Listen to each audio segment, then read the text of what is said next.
This is SportsCaster.com. Have a dream to one day be a professional sportscaster? Love commenting on sports? Want to be the next great voice?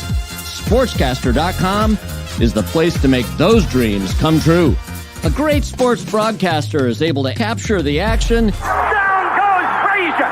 Down goes Frazier! Amplify the drama. To the end zone! Touchdown Detroit Lions! Oh my! Create memories forever etched in our minds. A year that has been so improbable, the impossible has happened. Sends shivers up our spine, make us leap out of our seats, scream at the TV, and even ask ourselves, did that really just happen? You believe in miracles? Yes! Now it's your turn to let your voice be heard. Once again, versatility, the word of the night for Anthony Battani. Sportscaster.com provides all the tools you need to produce your own content, create your own sports talk show, stir it up with sports commentary, and even take a shot at live play-by-play. Whether young or old, new to sportscasting, or a seasoned voice in sports, just register and open your own channel, create and upload your content, and show the world you know sports. Sportscaster.com. Now, we put the mic in your hands and put you in the center of the action. It's going down tonight, This is SportsCaster.com. Have a dream to one day be a professional sportscaster? SportsCaster.com is the place to make those dreams come true. Who was like one of your favorite players growing up? Growing up, my favorite player was Devin Hester from the Chicago Bears. Are you able to give us a little hint on what your draft day fit will end up being tomorrow? Money green. What's the coolest part about being invited to the NFL draft? You're realizing you're a step closer to your ultimate dream.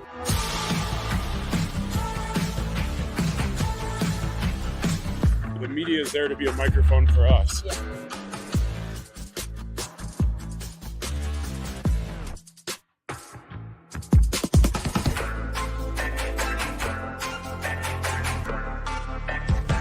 You can see all the great things that are happening here in Detroit.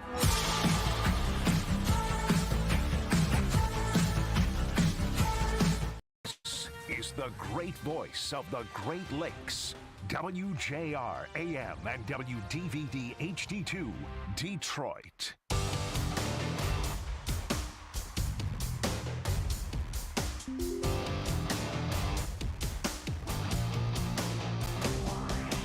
From the heart of America and the high school home game gridiron, this is the Drive to the Game on 760 WJR. Sponsored by your Southeast Michigan Ford dealers. Think Ford first. Also sponsored by McLaren Healthcare. Now, here's your hometown football host, Chris Renwick. Welcome in. Perfect night for playoff football here in the state of Michigan. Chris Renwick, it's good to have you. We've got a couple of really good teams. Maybe not so much on the record, but two very good, high-caliber football teams, Novi and West Bloomfield, and we can't wait to bring you this one. Joined in the booth this evening with senior at Novi, Jimmy Rydzik. It's good to have you. Thank you for having me. Oh, hold on. Sorry. There you go. Thank you for having me. It's a great opportunity. It's good to have you. Awesome. And Brady Scheidt, a senior at West Bloomfield, it's good to have you. Thank you, Chris. Thanks for hanging out with us tonight. And these two teams, look, the season's at this point is irrelevant, right? Records don't matter. It's playoff time. It's win and advanced. Yeah, I think these teams both have a lot of talent. I think they're both better than their records say, and I'm really excited for this one.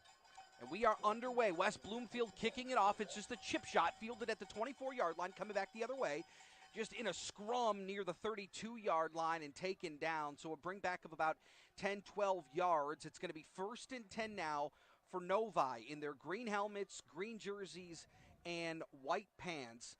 And it's Johnny Arila is the one that leads this Wolverines offense. You talked about what they can do offensively. They got weapons, too. Yes, a lot of weapons, mainly number 5, Jaden Von Drostick, top 10 in the state in receiving yards, and he's one of probably the fastest guys on the field. Every time he steps on the field, he's probably the fastest dude, and they're going to look to get him the ball early and often. Pretty much just get him the ball any way they can, and he's going to make a play.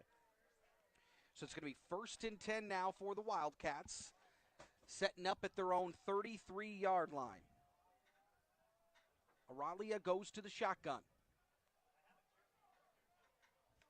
Settles in, takes the snap, gives to his back.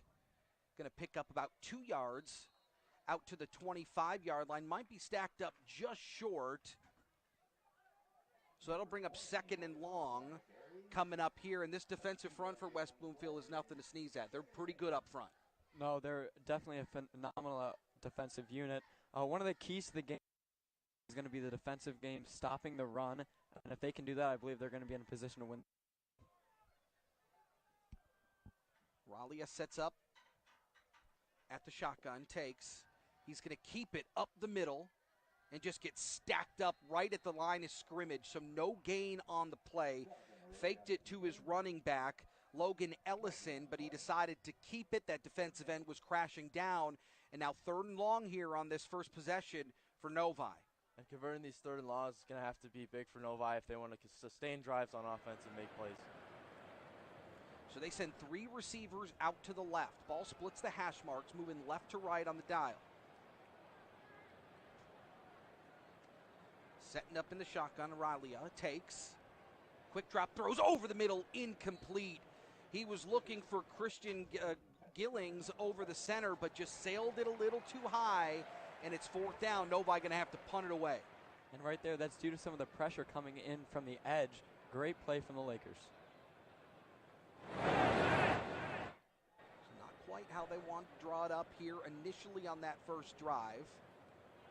And they'll have to punt it away. Full disclosure, I should probably say this as to not taint this game. I am a Novi alum. It is nice to be back, but tonight I'm Switzerland. Completely neutral. And these two teams, two very good football teams here in the state of Michigan. So here's the punt. End over end, going to take a Novi hop inside the 30, inside the 25, and then rolls to the 20, still rolling Novi's way, get down to the 19-yard line, and that's where this Lakers offense takes over. Bo Jackson, the leader of this offense, what can he do? Bo Jackson is an incredible quarterback. He's been playing great all year round. I spoke to him before this game, and he cited his strong wide receiver core of Elijah Durham, Cam Flowers, and Jaden Allos. They've been leading him through this game, and I'm confident that they're going to have a great game today. Yeah, I think the battle between number 3 Keegan Lekevich and Cam Flowers is going to be really interesting to watch. Keegan, great corner, great story as well. Bouncing back from ulcerative colitis diagnosis over the summer, spent a few weeks in the hospital, but battled back, became a captain, and has played every game this season despite those circumstances. So, shout out Keegan. So 1st and 10 for the Lakers from their own 19. Motion man left to right. Jackson takes, gives up the middle, gain of 1 out to the 20-yard line. Josh Tate, the ball carrier, just collapsed on that front for Novi. Molinar and Warren in on that stop. And there's Josh Tate, his first carry of the day. Expect a ton of workload for him. He's been phenomenal all year round, and he's going to need to play good to win this game. Yeah, worth noting, the defensive line for Novi is going to be a huge for them. They're clearly outmatched size-wise. They're going to have to get off the ball and play fierce today. Here's a take, give up the middle. Getting it out to the 27-yard line. So a nice pickup makes it 3rd and short here. Corey Pittman on the carry for the Lakers. They need the 29, ball at the 27. 3rd and 2. So Bo Jackson sets up at the shotgun. 1 receiver left, 1 right, takes the snap. He's going to keep it. Try that right side. Made a man miss and then dives forward past the 30 to the 32-yard line. That's a fresh set of downs for the Lakers. And there's Jamal Shakespeare right there. He's been the number 2 at QB, but he's phenomenal in those situations. He has elusive speed, and he's phenomenal in the Wildcat formation.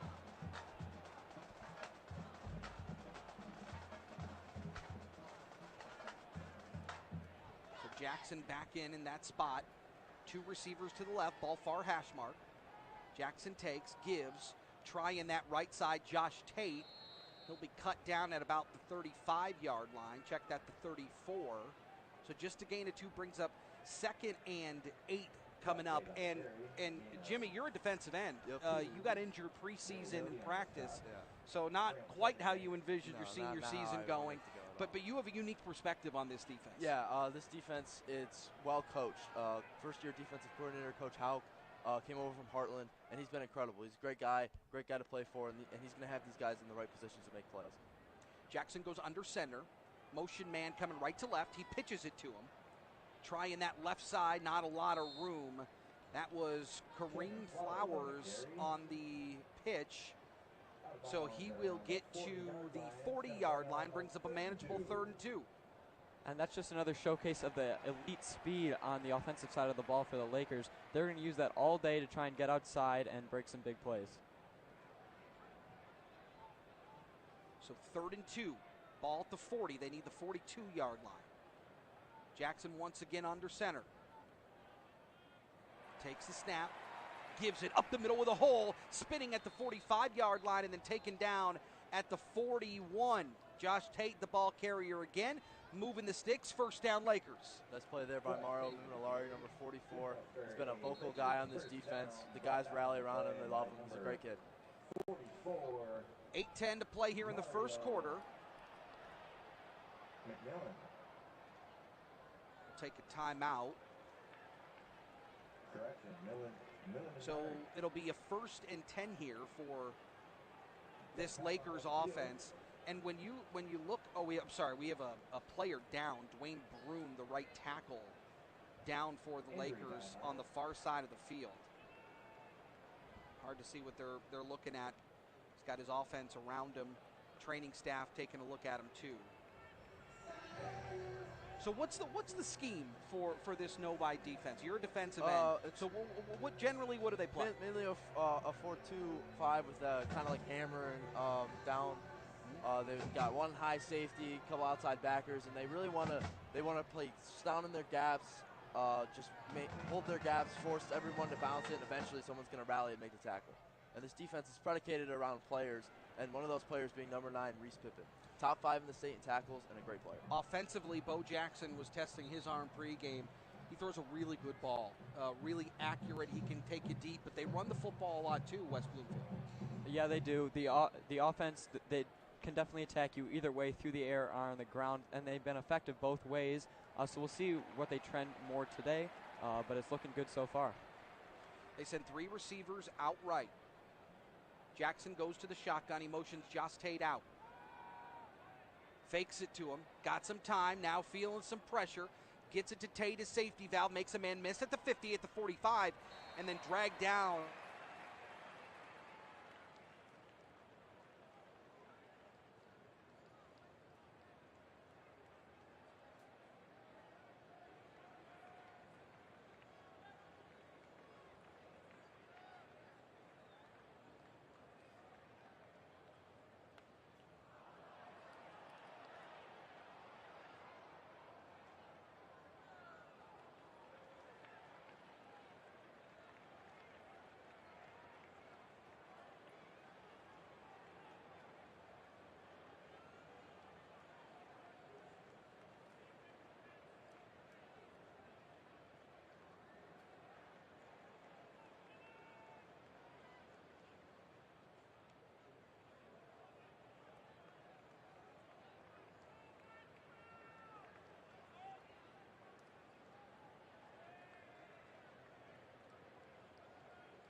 and as a player, he's always trying to make a big play, but sometimes it just doesn't work out. There was just nothing there for him, so he tried to force it. He's trying to get these guys to rally. I'm sure him, Gavin Frisbilla, those leaders down on the field, trying to get these guys going, but just trying to make a play, and it went awry. So just got to find something here. Justin Ward tees it up. This one's going to take a hop. That ball's live fielded on a hop down the sideline. Just the punter to beat. Christian Gillings gets into West Bloomfield territory at the 31-yard line. And if for Novi, that's just what the doctor ordered. Yeah, great play by Gillings to read. Bloomfield hop. Looked like West Bloomfield almost like an onside kick hop. I mean, great hop for West Bloomfield. Thought they'd be able to scoop that up, but great job by Gillings. He's been a playmaker all year. His football IQ and his feel for the game is second to none. It's amazing. So great job there by Gillings to give Novi good field position, and maybe they can use that.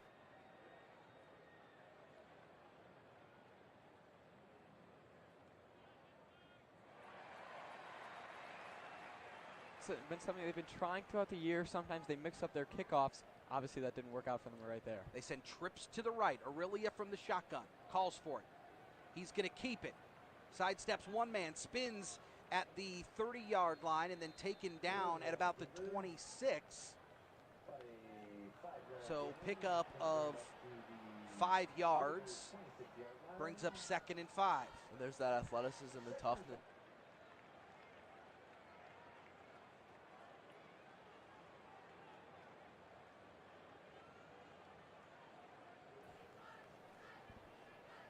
So Aurelia sends 3 receivers out to the right. That's the short side of the field. Calls for it, gets it. Has a little bit of time. He's going to take off. And then tackled right near that 20-yard line. I think that's going to be enough for a first down, and it is.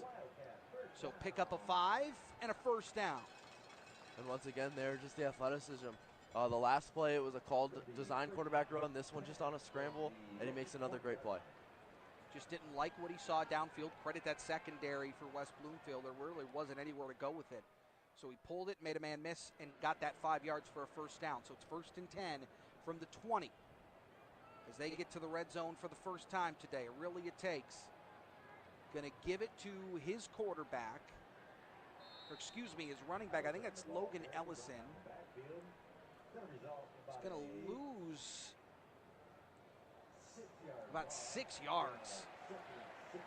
And you could tell that pressure up from that West Bloomfield front made Ellison kind of bounce it backwards. He was trying to find that edge, and by the time he got there, it was too late. And worth noting, number 22, junior running back Anthony Manafari, not playing today, out with an injury. He'll typically be that lead blocker in the 2-back look that they have on the field right now. Very strong, very physical guy. Really missing him out on the field right now. 2 receivers to the right. They got 2 running backs in the backfield. They're going to give it to Ellison again. There's just not a lot of room up front. That defensive front is absolutely collapsing those holes as soon as they're there. And Ellison just gets a yard out to the 25-yard line, so it's going to be 3rd and 15. Yeah, that line's been playing incredible. It seems like every single time Novi hands off the ball, he's running into a wall of Lakers. They've been doing a great job so far. Under 8 to play here in the first half. West Bloomfield up 21-0. Novi trying to find points for the first time. Aurelia's got 3 receivers to the right. Settles in, takes, looking left. Got some time. Now he's going to throw right. He's got Jaden Vondrasak into inside the 10-yard line, taken down shy of the 5, but that's going to be enough for a first down. Big 3rd and long conversion, and Novi in business inside the 10. Nice play there by senior receiver number 6, Soleil Cox. Just a drag route that he found some space in the defense. Soleil's been a starter for 2 years, but just has kind of struggled to find his rhythm in this offense all year. Great play there. They could really use him with Jaden currently on the sidelines. Throwing into the end zone, trying the back corner. Got a man into the end zone, touchdown. And that is Cox. picks up the big first down and gets Novi on the board for the first time tonight. And that's what they've been looking for Soleil for 2 years now. He's big, he's strong, he's physical. He needs to make plays like that. Hasn't really scored his first touchdown of his career just a few weeks ago, but a big play there. That's what they've been looking for Soleil all year, and that's what they've been looking for this offense all game long. Nice job there by Soleil and Johnny to deliver a good ball. Good ball by Johnny Aurelia too, certainly. Well, you talked about his physicality, 6'4", yeah, he's 203. He's a physical guy. Yes, he has Division III offers. He has an offer to go play at Madonna, and I believe a school down in Texas as well. And it's because of that size and that athleticism. He has all the physical tools to be a really good high school and college wide receiver.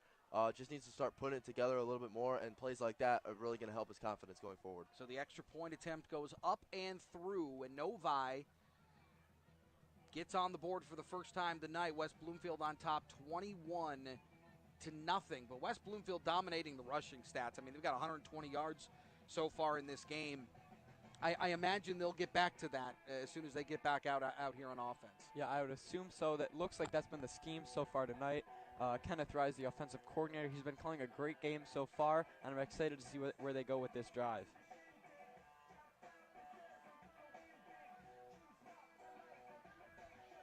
Worth noting, an odd two-kicker look for Novi. Yeah. Senior Dave Galligan and then sophomore Aiden Cook, who just got called up for this game to be with the team for the playoffs. And they're utilizing him. He's got a great leg, and they can get some trickeration out of this for sure. I'd be watching for an onside kick here potentially. Yeah, certainly those front wall looking out for it. This is a chip shot fielded at the 30-yard line by West Bloomfield, coming back the other way and then taken down inside the 40-yard line or outside the 40-yard line to about the 42-yard line. So that's where West Bloomfield will take over. So good starting field position here for the Lakers. Yep, that's what you want.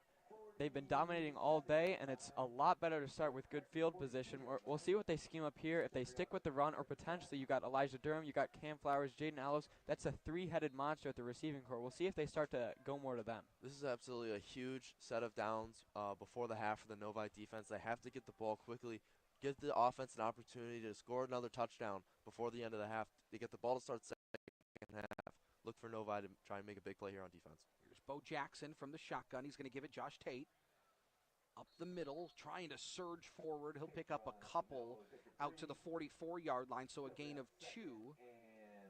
So bring up 2nd and 8 here for West Bloomfield. And Bo Jackson, he doesn't get rattled, right? He's very comfortable in this offense. No, definitely not. He has just some ornate skills that you want to see in a high-level QB. Aside from just having the physical skills, he also has the mental skills. He's calm, he's confident, he's exactly what you want at the quarterback position. So 2 receivers outright. West Bloomfield, and they're all whites. Jackson calls for it, trying to find that little screen, and that one read perfectly. That corner just collapsed. Keegan Lekevich. Yes. I was going to let you handle that one. Keegan Lekevich, he's beautifully read. He's one of the best tackling corners, I think, in all of the KLAA and maybe the whole area. He's super physical, chops you down, great tackler, and a great play there to read the screen.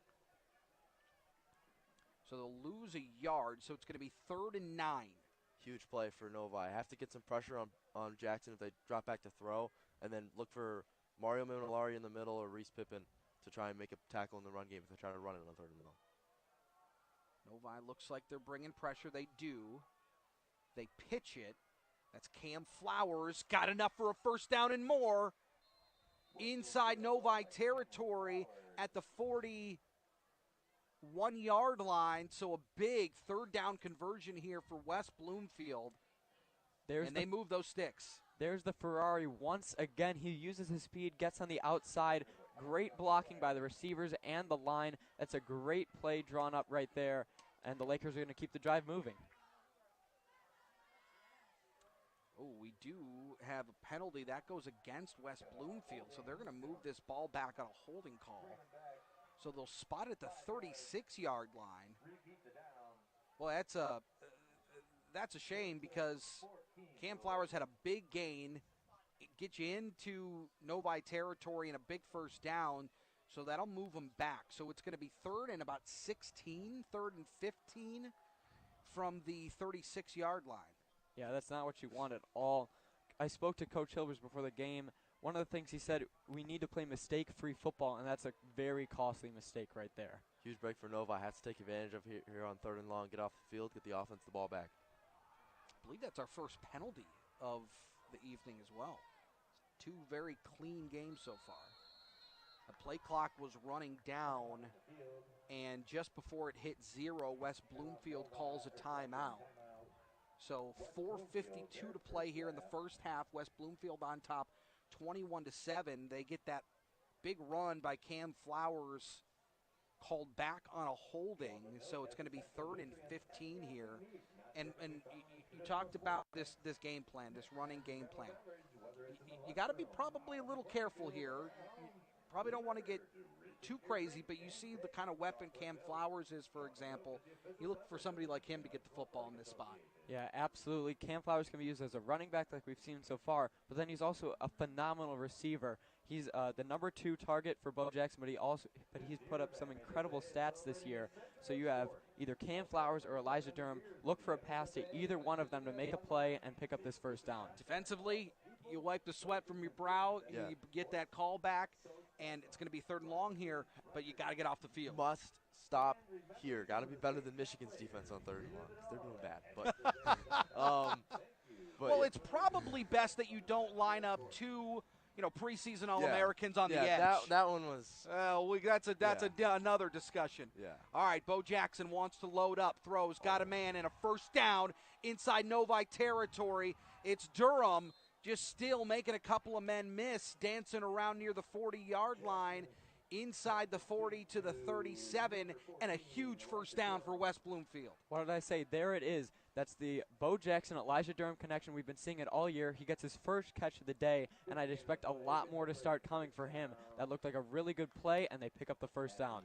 Yeah, definitely disappointing for the Novi defense. Absolutely needed to get off the field there, but let's see if they can bounce back here. So clock stops as Durham goes out of bounds, so 4:42. Cam Flowers in motion. Jackson pitches it to him, trying to find the edge on that left side. Good blocking. Cam Flowers turns it upfield, got the corner, picks up 12 out to the 25-yard line and a first down.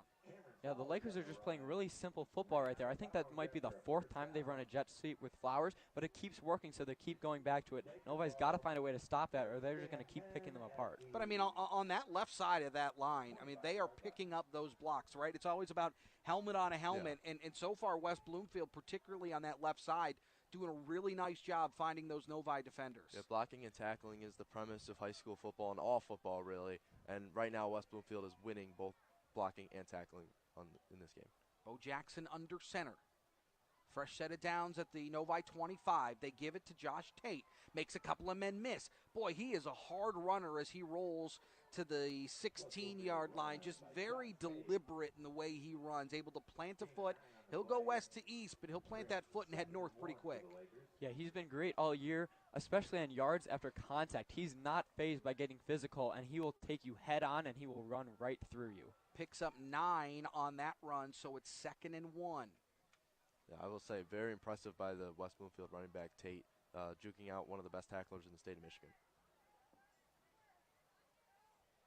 Very deliberately going about this offensive game plan is this Lakers unit. So Bo Jackson under center once again. Bring out the heavy formation, tight end in motion. They give it, Josh Tate, why not? Making a spin and a man miss inside the 15-yard line down to the 13 and a first down. Yep, there it is. They get pressure into the backfield really quick on Tate. He's able to spin off one defender, and he's able to battle forward for that first down. All right, into the red zone here for West Bloomfield. 1st and 10 from the Novi 16. They already lead it 21-7. Chris Renwick, Jimmy Rydzik from Novi, and Brady Scheidt from West Bloomfield. A couple of seniors up here having fun on this beautiful, brisk fall night for high school football. Jackson gives. Josh Tate again, just falling forward down to the 11-yard line to pick up a 2. Those are the plays the Novi defense has to make here as we get deeper into this game. Chopping down the running back just 1, 2, 3 yards. You can't let them gash you for 8, 9, 10 yards every single time. Travis Robertson, the left tackle for this West Bloomfield offensive line, is a load. 6'6", very physical, whether they're running the football or in pass pro. He's been doing a really nice job tonight. Bo Jackson goes back under center. Motions Cam Flowers. Why not? They've run it a few times, pitching it to him. This time Novi sniffs that one out. He gets to the 10-yard line. And I think that's it. So pickup of 1 on the play. Clock continues to run, 2:07.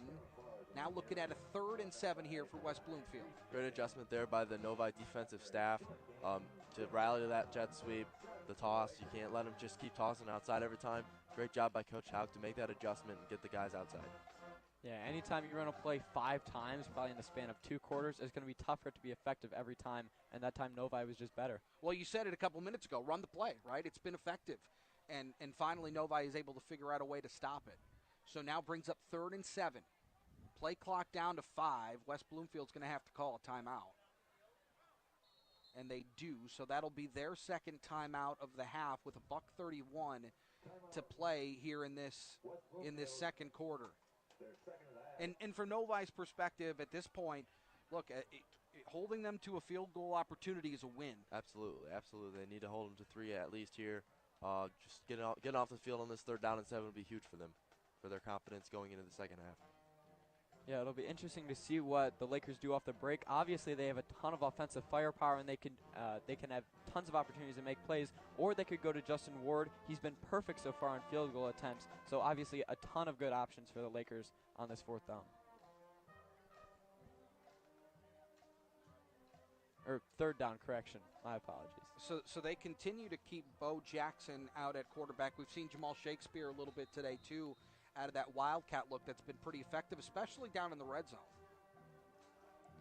Yeah, the Lakers, they've been relentless all day. That's one of the words that was used to describe this offense, relentless, and that's what they've been so far today. We'll have to look and see what they do here, but a ton of different options that they have on this red zone play. They have been dominant running the football. 23 carries, 152 yards, and a couple of touchdowns. They're averaging over 6.5 yards a carry. Let's see if they elect to go to the ground game or Bo Jackson throws it through the air. It's what he's going to do. Got time, throws over the middle. Is that one caught? No. Just a little low. Trying to go down and get it. Yeah, that's a really tough play. He's got to fit in a really tough window for Jaden Allos right there. Almost was a connection. Throw was just a bit too low, but I really like that idea from Jackson there. He had a lot of time, and he was really able to step into it, but just a little bit too low. Allos wasn't able to go get it. So now West Bloomfield on to try this field goal. And like I said earlier, Justin Ward, a perfect 3 for 3 so far. Hopefully there's no announcers jinx. But we'll look to see if he can. Your continue tempting that fate trend. is what you're doing. A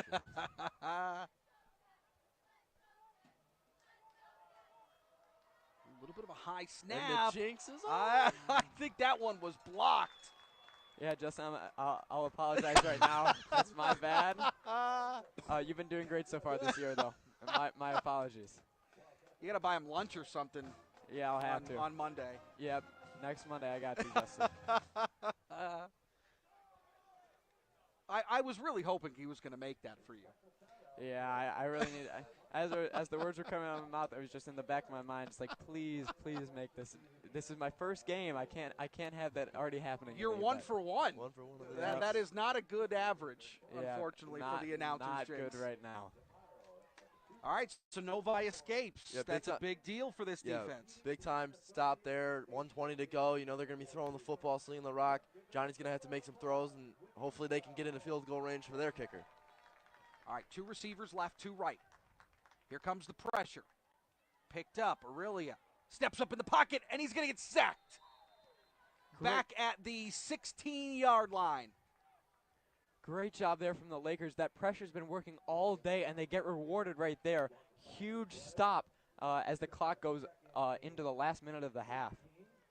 Yeah, that was one of their best plays all year for them, that fake screen wheel route, but good job by West Bloomfield to stuff it out. All right, clock continues to run. 50 seconds left. Aurelia takes, finds his man in the flat, out to the 25 to the 30-yard line, and then sneaks out of bounds. That's Logan Ellison.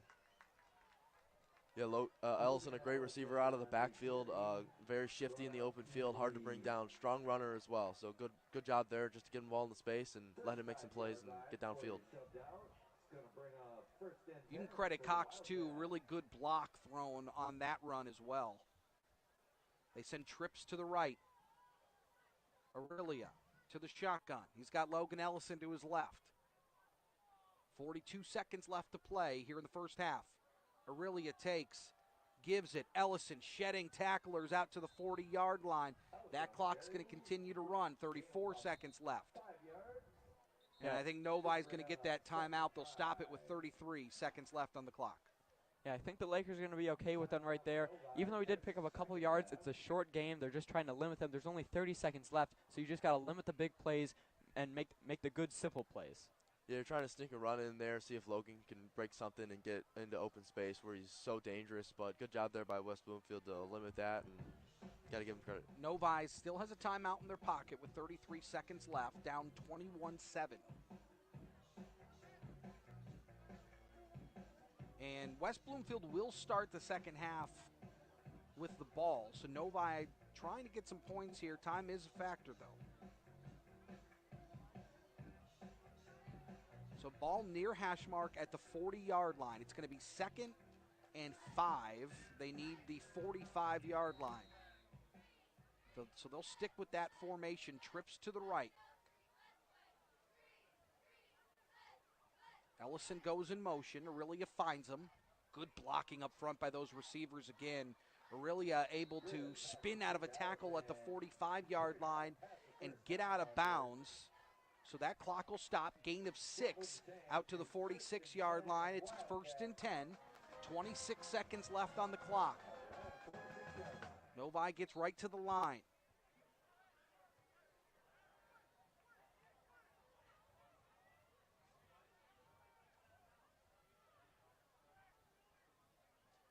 Three receivers right. Aurelia takes. Doesn't like what he sees. Now he throws it downfield. Got a man. That one caught Alex Wilson inside the 40-yard line. Down to the 38. So Great. A first down. Great play there by Alex.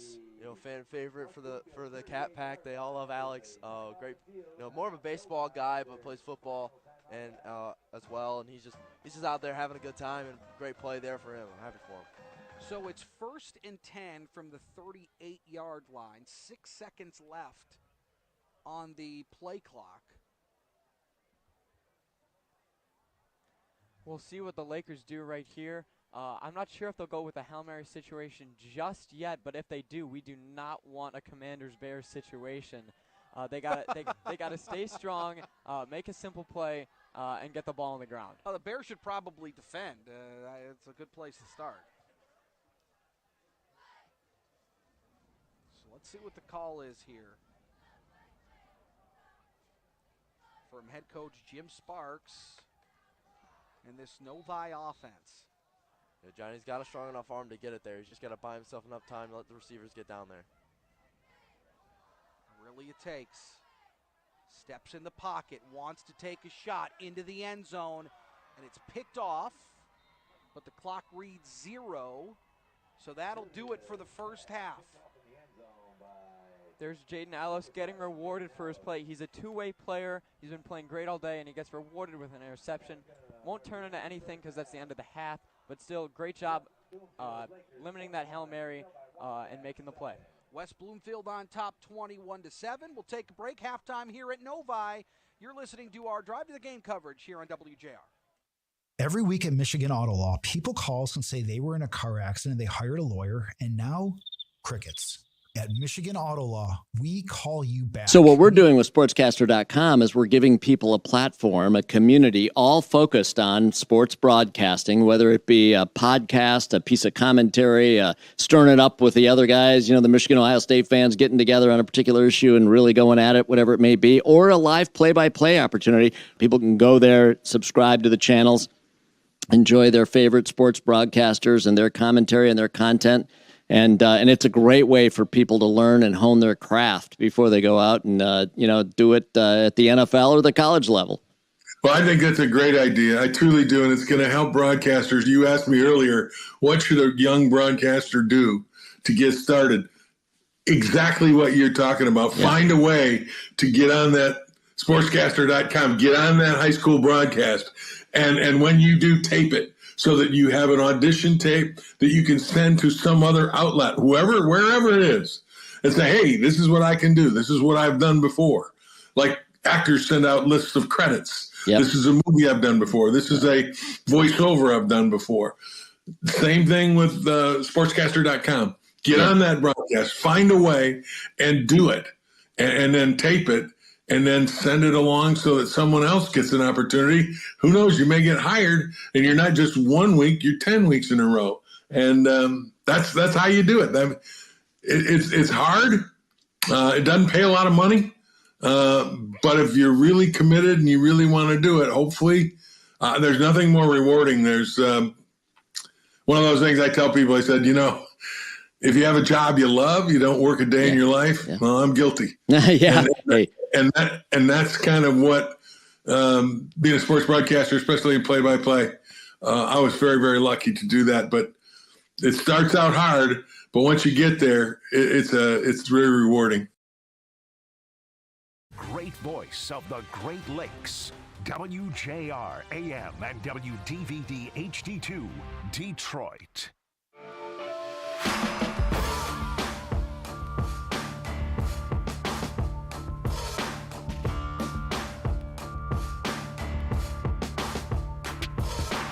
The Drive to the Game is sponsored by your Southeast Michigan Ford dealers. Think Ford first.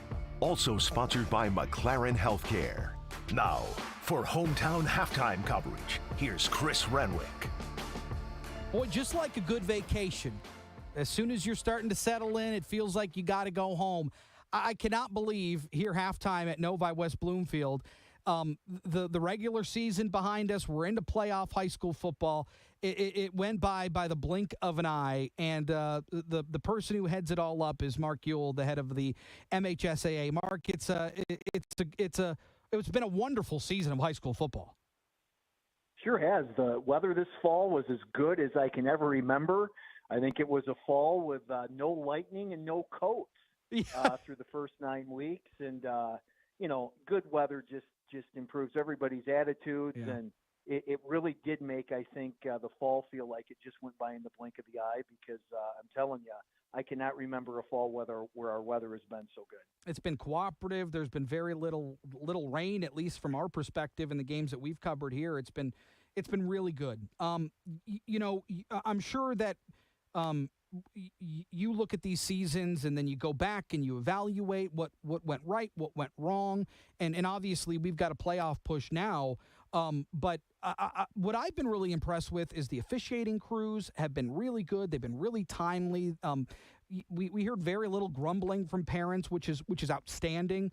And there's been a tremendous amount of sportsmanship all across the board, and I think that's been really encouraging to see. Our officiating numbers are starting to bounce back after COVID, which has been nice. So numbers are up. We've got a lot of our local associations doing an awful lot of recruiting. And then once we get new people in, lots of teaching and training to bring them up to speed. So that's been very, very positive. And then, I just think that there's a lot of positivity right now in football. Walking around Detroit last April, the opening night of the NFL draft with 300,000 of my best friends. And I thought to myself, football in our state has never been in a better place. It wasn't that long ago, everybody wanted to write the obituary with, all of the health and safety issues and concussions. And I really feel like today football has never been safer. The way that the game is coached, the way it's officiated, the way that kids train and condition in the off season, equipment advancements.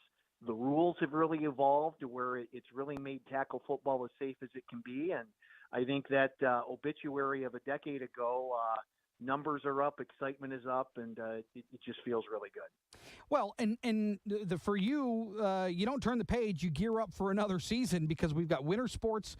And what does that look like from your perspective? So it really, everything after COVID, even on the most challenging and difficult days, doesn't seem that bad anymore. Yeah. We're almost back to kind of the normal controversy, and, we're celebrating the MHSAA's 100th birthday or anniversary, whatever word that you want to use this year. And in our messaging to our schools has really been kind of back to basics that, the pandemic is clearly behind us. What are the reasons why we have our rules? What are the reasons that we have expectations that kids are students first, athletes second, or expectations with sportsmanship? So we've kind of used this 100th year to hopefully lay that strong foundation to where hopefully the association will be in yet another 100 years. So then let's not take 100 years. Let's look like 5 years down the road or 3 years down the road. What do you envision for high school athletics here in Michigan? Well, what I'm really proud of is you look at the population of teenage kids in Michigan, and depending on what poll you look at, we're somewhere right around 10. But you look at the number of high school kids that participate in athletics in Michigan, and right now nationally, again, depending on the numbers you look at on the particular day, we're at 6 or 7. So in other words, we have more kids participating in Michigan in sports than what our population would suggest. So what we need to do is make sure that we continue to provide opportunities for kids. Can we offer something new or different that might attract kids who currently aren't part of something into our programs, to where that's why the conversations about, what would girls flag football like? What would some other different sports or activities? So you really want to make sure that you're serving kids in current sports already, but yet also keeping an eye on the future, because the interest levels of kids and families is always changing. So we want to make sure that we're threading that needle. Well, and the motto of these are students first, then athletes second, is huge. But what you learn from athletics, what you learn from that adversity, what you learn from fighting through, or what you learn from working with teammates, with friends, with classmates, that is so valuable. And whether you talk to Tom Brady or you talk to somebody who tapped out at junior varsity football, those memories of that time always stick out, and they always recall and go back and remember the good times that they had, or those stories that they can share with their friends that they haven't seen for a long time, or just taking those lessons and applying them to their college life or to their senior year or towards their job. All of those things are so very valuable. They are, because for, a lot of our good to very good to great students, you don't have a whole lot of other adversity during your high school years. Right. A kid's not going to flunk a math class to say, you know what, I just wanted to create a little bit of adversity so I could overcome that. Where even our best kids, the one area of their lives where they find some real adversity is in athletics. Yeah. Nobody's going undefeated. Nobody's always the star player in a variety of different sports. Mm-hmm. Kids should hope to learn to win and lose, and on those times you lose, how do you bounce back? How do you pick yourself up off the mat? And I just think that those are lessons that a lot of 17 and 18-year-olds are learning today, but maybe those really don't pay off until 10 or 20 years down the road. And that I think at its most simplest nugget is really what our programs are all about. I'm just trying to teach my 6-year-old that when I beat him in basketball in the driveway. It's a tough sell. Tough sell. Mark Ewell, thank you so much. Really appreciate it. Congratulations on another wonderful season, and have a great slate the rest of the way. Thanks so much. Now WJR Health Watch. Here's Dick Hafner. We reset our inner clocks through our eyes. We all have a clock inside of our brain that changes our behavior according to the time of day. Our inner clock, or circadian rhythm, is trained to reset every 24 hours by solar cycles of light and dark. Dr. Jay Knights, professor of ophthalmology at the University of Washington Medical School, says the combination of blue and orange light outdoors, especially at sunrise and sunset, stimulates circuits in the eyes that tell the brain to produce melatonin melatonin, the hormone that eventually makes us sleepy at night. The more time we spend indoors, the more our inner clock slows down. Indoor lighting doesn't have the same qualities as sunlight does. It's an imperfect clock setter. So what happens is that because the clock keeps getting behind in time every single day, even though it might reset it a little bit, it doesn't reset it enough, and that our clock just gets farther and farther behind. By about 20 minutes a day, Dr. Knights tells Health Watch we can readjust to time changes like a switch from daylight saving time to standard time by getting outside at sunrise and sunset when the combination of blue and orange light is most effective. When there's sunrise, when you see both the orange of the sunset and the sky above, it's using a circuit that evolved to do that. They're talking to our brain. The same forces at work will help with jet lag. How to do that in our next report. I'm Dick Hafner for WJR Health Watch. It's time to think Ford first. There's never been a better time to get our best deals on a great selection of Ford trucks and SUVs. Like the 2024 Ford Escape. Right now, AZ Plan trade-in lessees can lease a 2024 Ford Escape SUV active all-wheel drive for $279 a month for 24 months with $1,789 due at signing. See dealer for quality and complete details. Offer ends November 13th. See your Southeast Michigan Ford dealer today.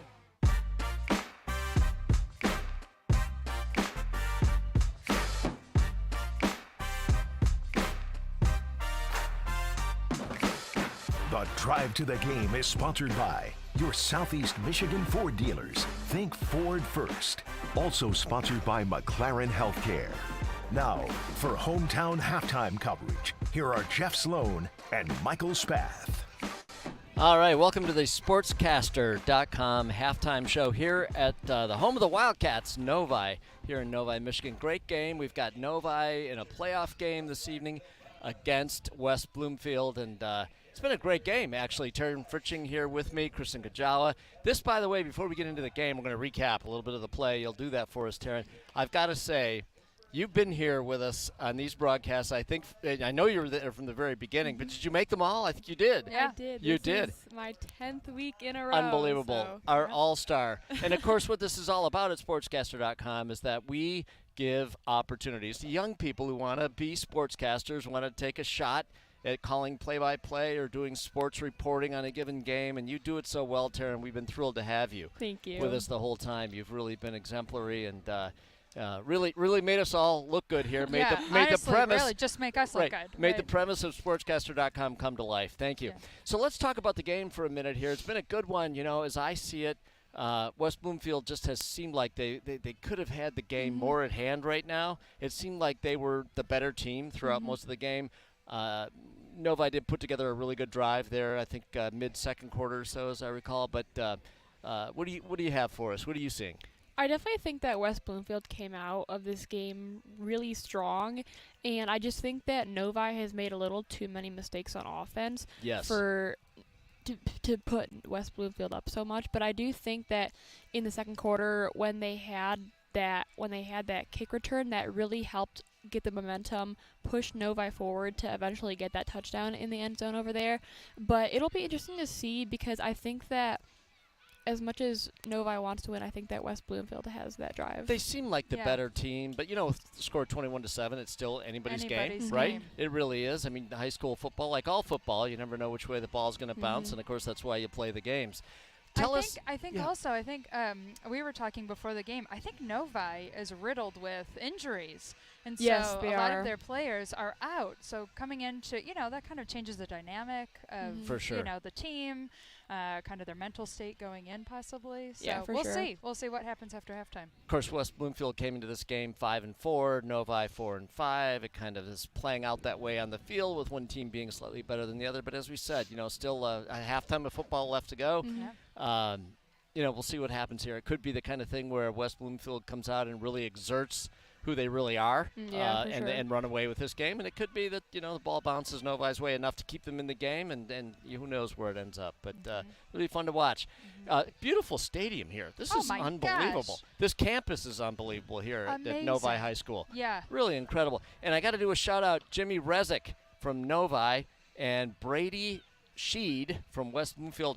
up in the play-by-play booth doing an incredible job. They're there, of course, with Chris Renwick from WJR, who himself does an incredible job, carries the ball for us here on the program.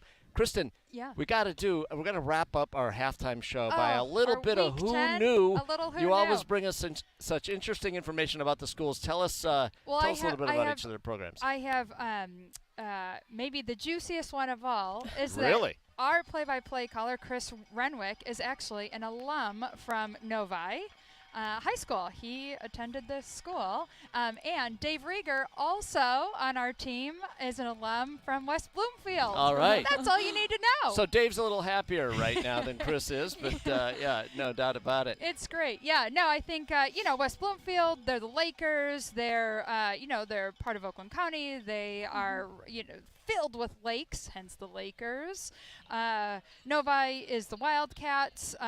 They are home to 12 Oaks Mall, which is what more do you need to know? I was going to say who knew, but of course you knew that. I did.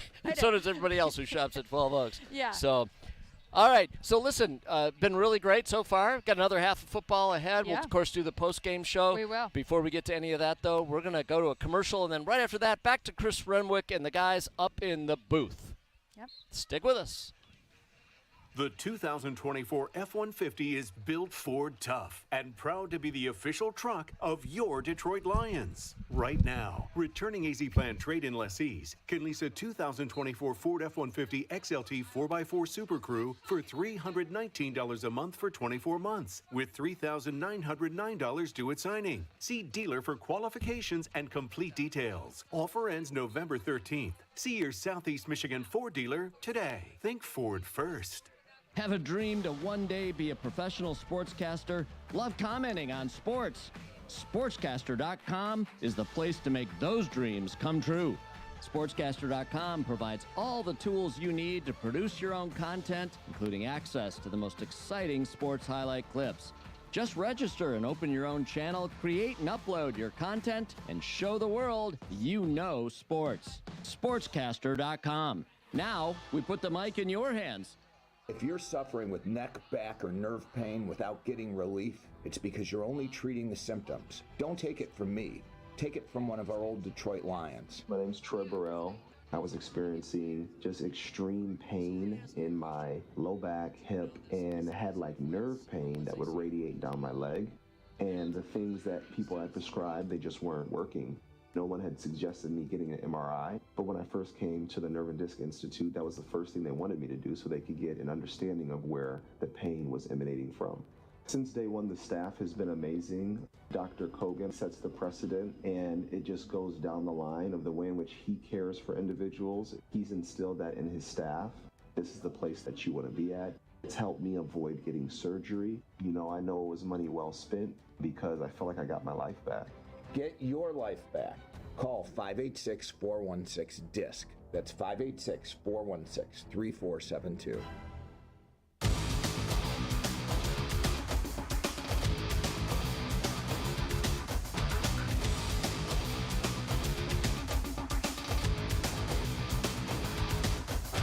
You're getting the only high school football game coverage in Southeast Michigan you need. The Drive to the Game. Sponsored by your Southeast Michigan Ford dealers. Also sponsored by McLaren Healthcare. Once again, Chris Renwick. Good to have you. West Bloomfield on top 21-7 as we get ready to start the second half here in this first round of playoffs at Novi, West Bloomfield. Jimmy Rydzik, the senior of Novi, joins me here in the booth. Brady Scheidt, the senior at West Bloomfield. Jimmy, I know you had that preseason injury, kind of kept you out of the season, unfortunately. But as much as you'd like to be on the field, it's good to have you in the booth. Thank you.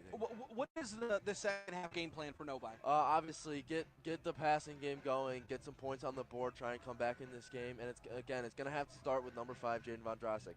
By all definition, he's a spark for this offense. If he's playing well and healthy, obviously last couple games he's been kind of banged up, hasn't played much. But he's been on and off the field today, played most of the game today. If he's on the field and healthy and ready to go, he has to get going, he has to make a big play, and they got to get him the football in any way they can. You got to capitalize on these possessions, too, Absolutely. Because only 2 quarters left to play. West Bloomfield-wise, they've got a nice lead, up 14. What's the game plan, do you think? I think what they're going to have to do, they're going to have to stick with what they did in the first half. They're running the ball. They're playing really good defense. They're putting pressure on, and they've been doing that well all night. Both sides of the ball, they've been executing. That's what they need to keep doing, executing the plays that they're setting up. And if they can keep doing that, I think they're going to hold on to this lead. So Novi's going to stick with that two-kicker system. Got two kickers out. Got it teed up, keeping that return off their toes a little bit. So West Bloomfield on top, 21-7 here to start the second half. Just a little chip shot. That one's called for a fair catch, but we've got a flag far side.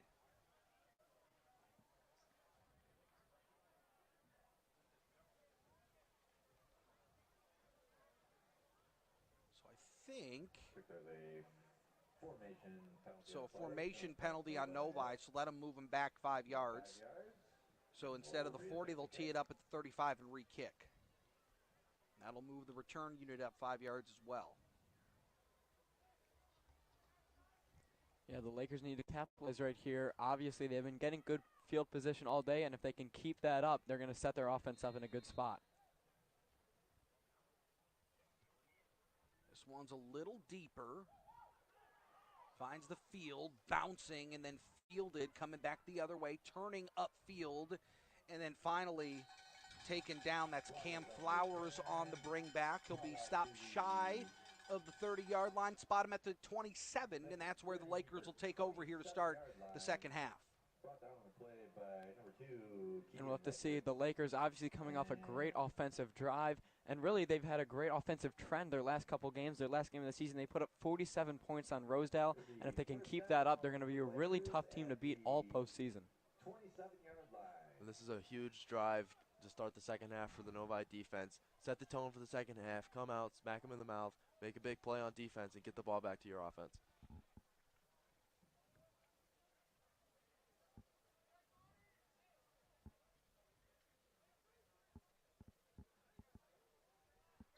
So Jamal Shakespeare starts at quarterback here for the Lakers.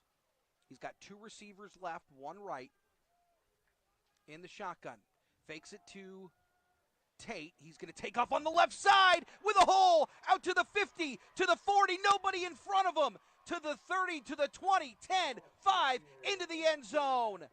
Touchdown Lakers, Jamal Shakespeare from the 27-yard line. Big time carry and a score for the Lakers.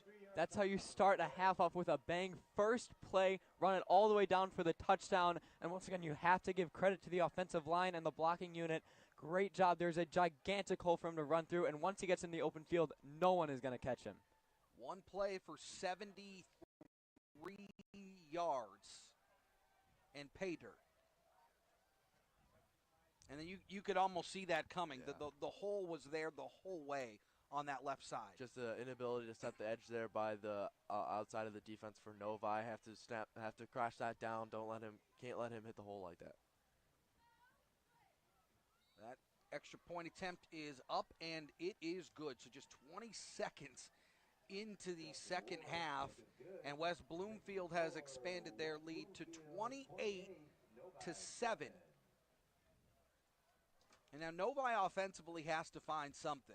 And again, not out of this game yet, but these possessions are going to be a premium now for the Wildcats. You're going to have to at least score points, I think, on every single possession from here on out to the rest of the game, just to have a chance to come back in this game with the way West Bloomfield's been moving the football. So a huge drive here for Johnny in this offense. He's got to get them going. He's got to rally them. He's a great leader. And I definitely think he's going to have these guys ready to go out and put a good drive together. And what we saw in that first half by this Lakers defense was pressure. They were bringing 4, 5, 6 guys, and it was really effective. I would anticipate we see a lot of that here on their first defensive series. Yeah, there's no reason to stop. It's been working all day. Keep it coming. Leron Jones, the defensive coordinator for the Lakers, he's been calling a great game so far, and it also helps when your players are executing on those plays. All right, so West Bloomfield going to kick this one away, and from a game plan standpoint, Novi got to find a way to run the ball. They've got 12 Check that, 13 rushing yards. Here's the bring back, trying to cut it upfield, and he's planted at the 33-yard line. That's a heck of a tackle there on that special teams unit. Khalid Robinson on the stop. Novi's going to need something very similar to what West Bloomfield just did. Making a big run, hoping Ellison or Aurelia can find a hole here and break a big run. So here comes this Novi offense.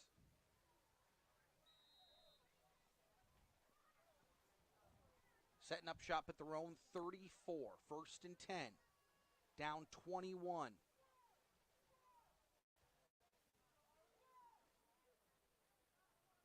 West Bloomfield brings 5. They give it to Logan Ellison, picks up positive yards. Out to the 39-yard line, gain of 5. Still not a lot of worry here for Novi yet. They don't spend a ton of time in the huddle as they get right to the line.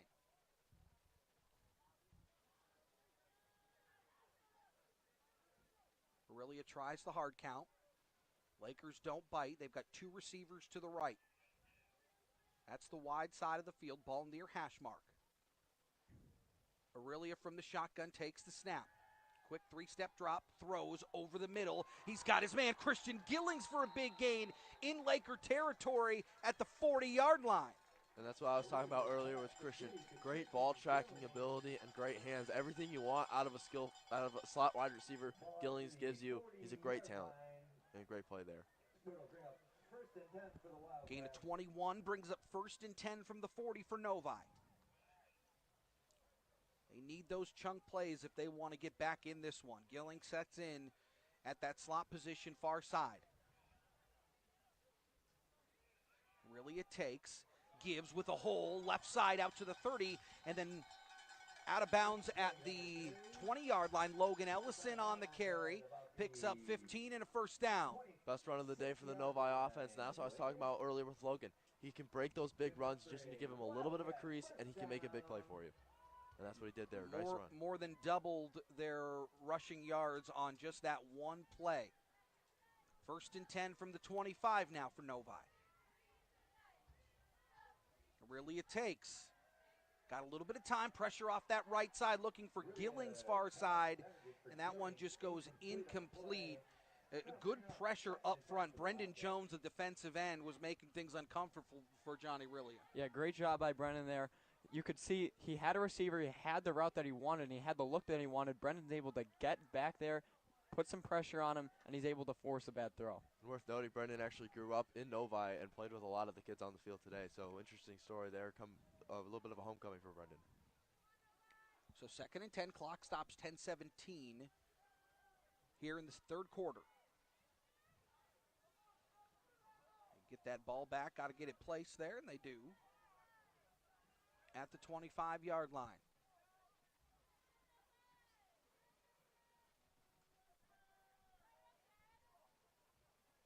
Aurelia with 2 receivers to the right.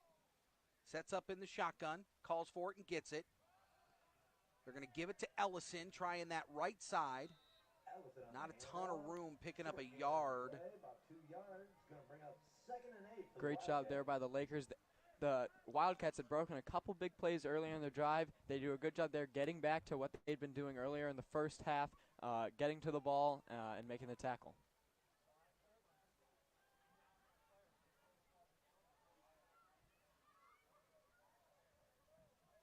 Aurelia from the shotgun with 3 receivers to the right. Ball splits the hash mark. From the Laker 23, Aurelia getting pressures, got to get rid of it, does. Incomplete, nobody home. As that one sails out of bounds, looking for Gillings. Good coverage down the field. Jonathan Edison did a nice job, wasn't much there. Yeah, you also have to give credit. We've been talking about the pressure that the line's been giving, but then you also have to give credit to the secondary. Anytime that the quarterback's been dropping back, there's nothing there.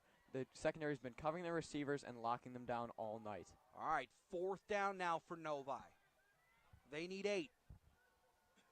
Aurelia takes, getting pressured, bails out of it, buys himself some time, keeps his eyes down the field, throws over the middle. That ball's tipped and onto the turf. very nearly intercepted. Jamal Shakespeare plays a little bit of quarterback, plays a little DB, and it falls to the turf, and the Lakers turn it over. Yeah, and you can see there the young tackle, Aaron Stewart, sophomore, just got beat right off the ball and didn't really give that play much of a chance. Good job by Johnny to extend the play. Just couldn't find anybody on the run. Gonna have to bounce. The defense is gonna have to pick him up here. And again, Brendan Jones off that left side defensive end spot, creating havoc for Aurelia, having to spin out of that, able to buy himself some time, but there just wasn't a ton down the field. Yeah, he's been doing great so far tonight. He's also a basketball player over at West Bloomfield, and you can see he's using some of that agility that you have in basketball to get through the line and get into the backfield. So 9:29 to play here in the third quarter. Lakers take over on offense at their own 23-yard line. Novi comes up empty. Jackson goes under center. They give it around the right side, taken down at the 30-yard line. There's another one of those jet sweeps, just using the speed, getting on the edge. This is a really, really, really fast Lakers offense, and they've been using that to their advantage. Nate Herbert, the ball carrier there. So he goes off for a spell.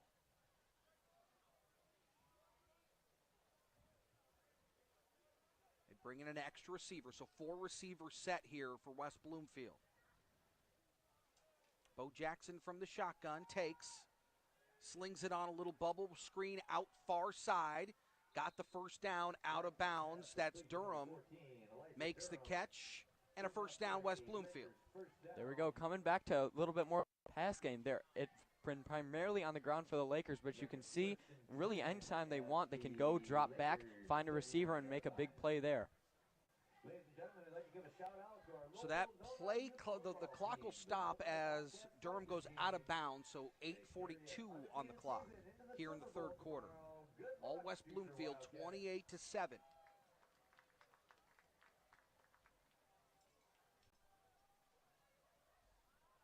Not a lot of rush here. Play clock down to 10, so they got to get set, and they do. They send 3 receivers to the left. Bo Jackson wants to take a shot. Down the field, got a man! That's Durham at the 10, the 5, touchdown, Lakers! Great play right there. That's the Bo Jackson-Elijah Durham connection. I've been talking about it all night because it's really, really there. They've been doing it all year, and that's just another example. That's going to be Elijah's 11th touchdown of the year, so you can see he's been a huge playmaker on offense, and you can see why right there. A 61-yard connection, and Jackson threw it into a bucket. That was a heck of a throw by Bo Jackson. Not bad coverage on the outside, but Durham had a step, and Jackson put it in right where it needed to go. Yeah, left Ty Anderson out there on an island, and it was pretty decent coverage out there, but a great throw and a better play by the receiver. Extra point attempt up and through makes it 35-7. West Bloomfield on top. Not even quite midway through the third quarter. But West Bloomfield's hit a bunch of chunk plays today through the air and on the ground, and they have been absolutely dominant offensively. Yeah, they've been doing great so far. I spoke with Elijah Durham before the game, and he said one of the things that they've been seeing in practice that they're creating a positive, fun environment. They're going out there and they're having fun, and you can see it on the field. They're playing phenomenal football right now. They're outgaining Novi offensively, 352 yards to Novi's 142. And again, it becomes problematic here for Novi. It's just it's a possession thing now. You mentioned it a couple drives ago. It's like you got to score on these possessions. They tried for it there on 4th down and 8, couldn't come up with it, but it becomes pretty imperative now that you got to put the ball in the end zone. Yeah, down 28, you're pretty much going to have to play perfect football from here on out. The next 20 minutes or so are going to have to be perfect football for Novi if they want to have a chance to come back and win this game. So West Bloomfield's got it teed up. Justin Ward going to put a foot on it.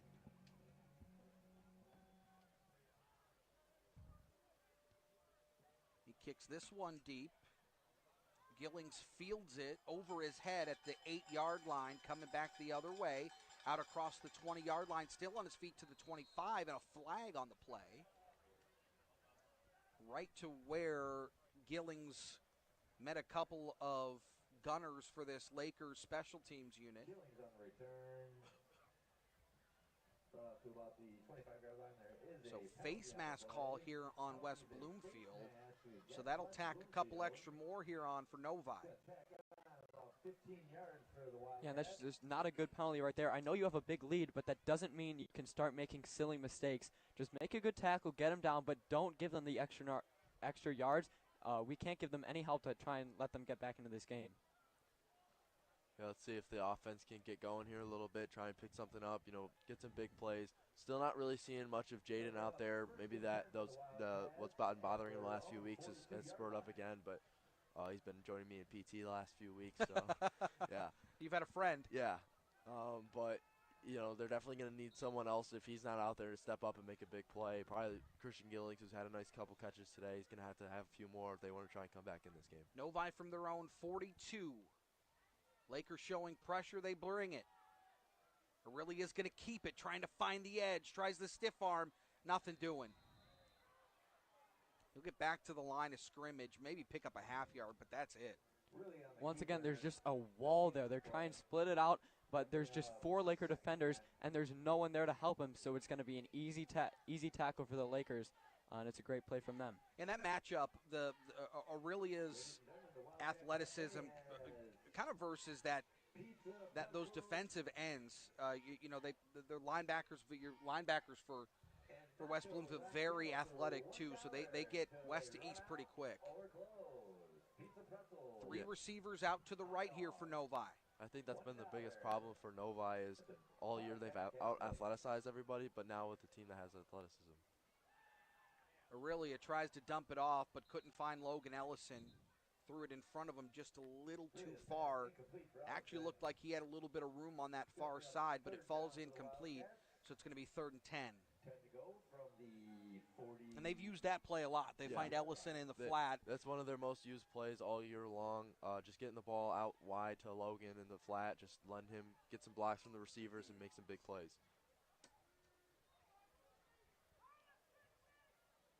So Novi going to have to go air raid here. 7:31 to play here in the third quarter. Down 35-7. Aurelia takes the snap. 5-step drop. Throws. Looking for Gillings, but little high and wide. Couldn't come up with it. And it goes incomplete, so it's 4th and 10 from their own 42-yard line. Normally might not want to go for it, but again, down by 28 points. Yeah, you got to give yourself an opportunity. You're going to have to go here and hope for the best. Try and make a play. Big test here for the Lakers secondary coming up. Let's see if they can hold. They send Gillings to the slot. He's been a favorite target of Aurelia today. 3 down linemen here for West Bloomfield. They bring 4. Aurelia's going to have to bail. Rolling to his right. He's got some room.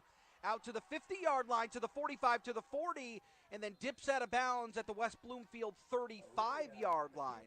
So chunk yards there. They sent those receivers on the far side upfield. Aurelia saw he had space and took advantage. Shout out number 4, Alex Wilson there. Big-time block. Got Johnny an extra 15 yards downfield. And good job by the offensive line to hold up there and allow Johnny to find some space. Pickup of 24. Novi with a fresh set inside the 35 at the 34-yard line.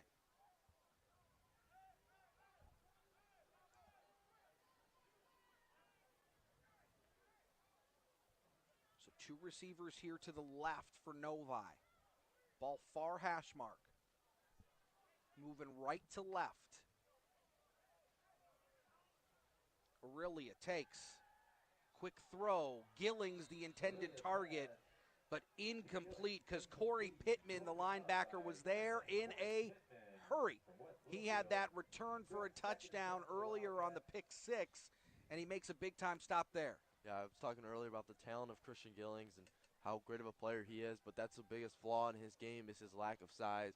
There, Pittman just made a big-time play hitting him and forcing the ball free. Clock stops on the incompletion, 7:13. Aurelia looking at 2nd and 10. Wants to take a shot. Got Gillings down the field at the 20-yard line. Pick up a 14 and a first down for Novi. And we have a flag back at the where the pocket was from where Aurelia threw that ball.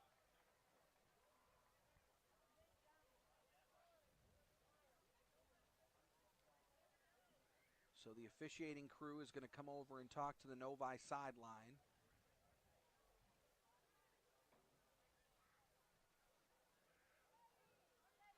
It's going to be on West Bloomfield.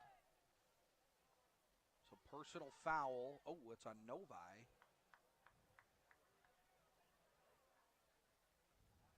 So they'll keep the first down. Looks like it might have come after the play, so maybe some words. So instead of the ball being at the 20-yard line, they'll mark it at the 35, and it will be first down, I believe. I'm going to guess the penalty was on number 70, Aaron Stewart, as they pulled him to the sideline to put Christian Molnar in the game at tackle. So I'm going to guess the penalty was on him there. So it looks like they spotted the 35, so it's going to be 1st and 11, it looks like. 1st and 11 for Novi. We replay the down. From the West Bloomfield 35-yard line. Corrected 1st and 10. All right, so now they make it 1st and 10. All right, 1st and 10 from the 35. Aurelia with 2 receivers, right, 2 left, ball near hash mark. From the shotgun, takes the snap. Got some time, moving in the pocket, looking downfield, incomplete. Late flag on the play, looking for Sally Cox. And this is going to go on West Bloomfield. A little talking, I think, afterwards. Good coverage there. Kalik Robinson in coverage, but he gets the flag on the play.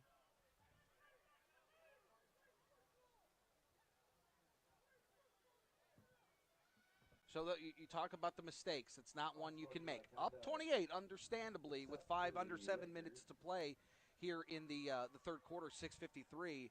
But that gives Novi a little better opportunity here to get it into the end zone. Yeah, that's not a good one right there. You make a good play, you break up the pass, and now you kind of stymied the progress that Novi's made, but now you're just giving them another chunk of free yards, and you're allowing them to progress into the drive. It's just those simple mistakes that you can't be making. So they can mark it at the 29-yard line. So red zone opportunity here for Novi. 2 receivers right, 1 left. Aurelia takes, trying to give it to Logan Ellison. Check that. Noah Mungie, but just no room inside. He's going to lose a couple back to the 23-yard line, so it's going to be 2nd and 13.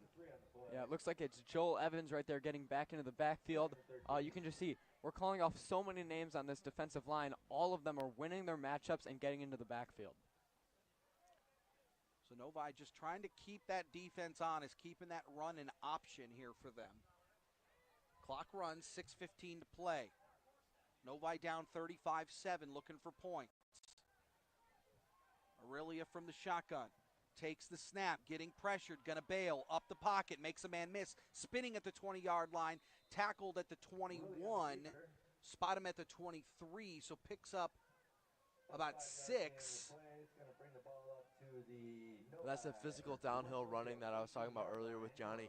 Very athletic, very physical, gets downhill, will lower his shoulder and ram into anybody. Certainly do anything to get extra yards. Certainly 2-down territory here for Novi. Looking at 3rd and 7. Ball at the 17-yard line of West Bloomfield. 3 receivers to the right.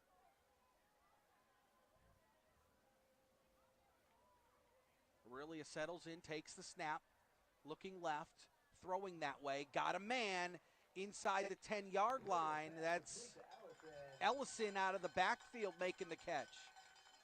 Really nice play there. Good job by Johnny to fit the ball in a tight window.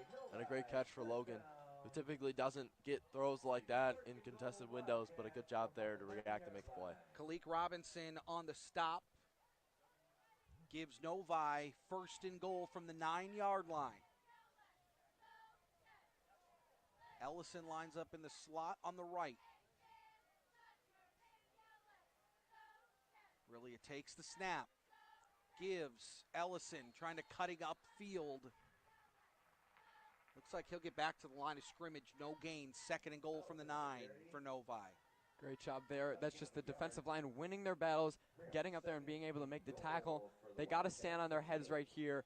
Big stop could come up if they manage to keep them out of the end zone. So they've got Mungie and Ellison in the backfield together, one on either side of Aurelia.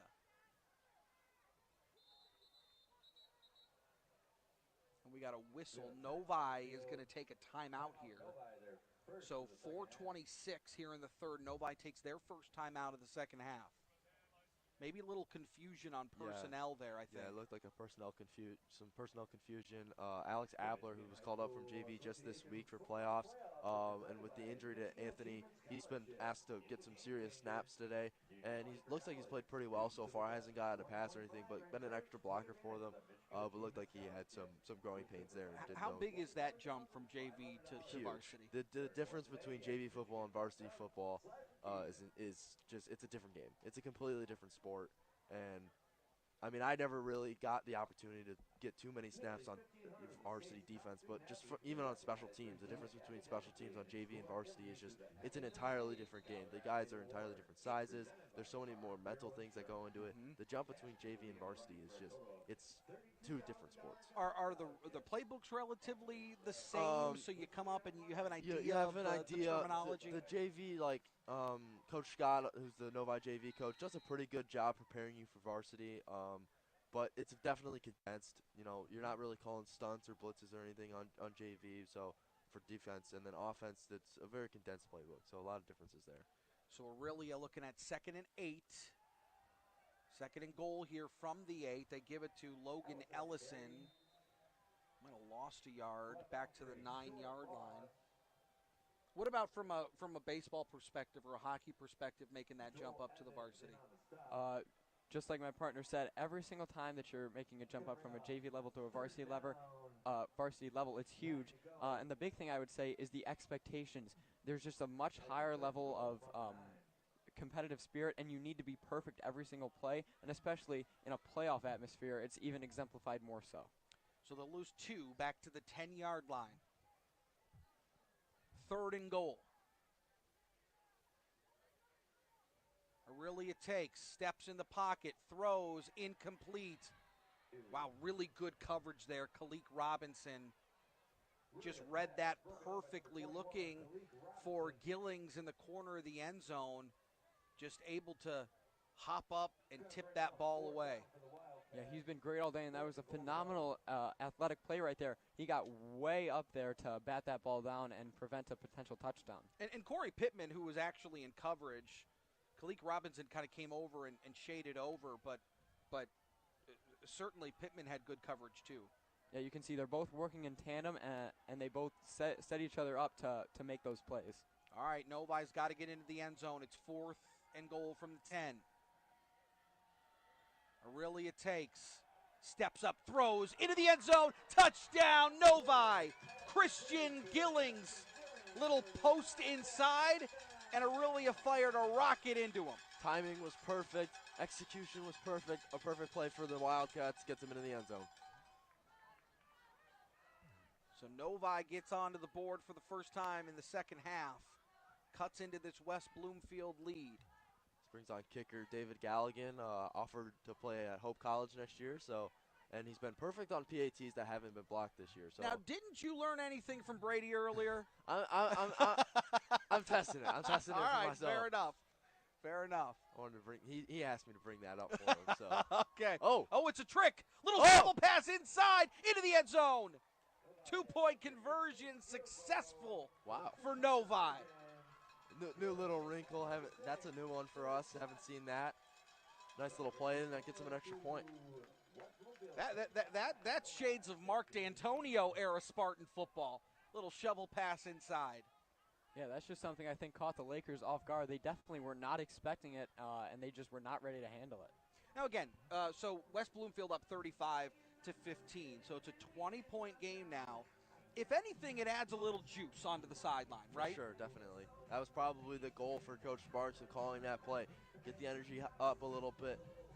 Energy with the cold and everything like that needs to be all-time high if they want to make this comeback.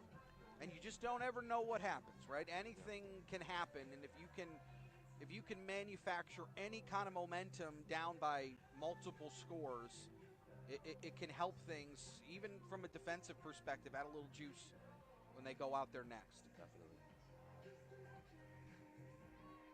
Well, let's take the West Bloomfield approach now. Irrelevant. Doesn't matter. Because you still got to go out there and take care of business. And for West Bloomfield, they've got time on their side. So there's no rush. There's no pressure. You can take time off the clock. Novi's not going to use their timeouts right now. So you can kind of be very methodical here, as this is a onside kick. It only went 5 yards before it was fielded, and then the play was whistled dead. Did not go the required 10 yards.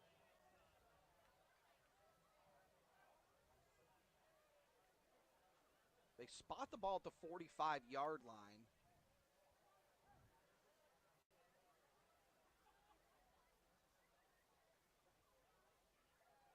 So it's going to be an illegal touch, so West Bloomfield will take over here at the 45-yard line. No, the players on the field were signaling like it was their ball, but it only went about 5-6 yards when they fielded it.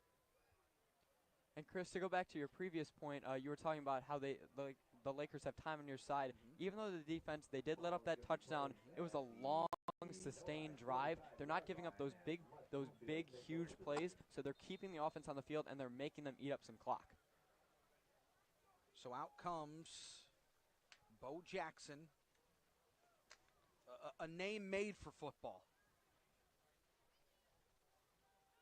So 1st and 10 from the Novi 45-yard line. Jackson takes, gives to his back, not a lot there.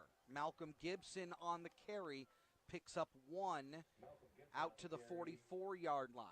Again, no rush here.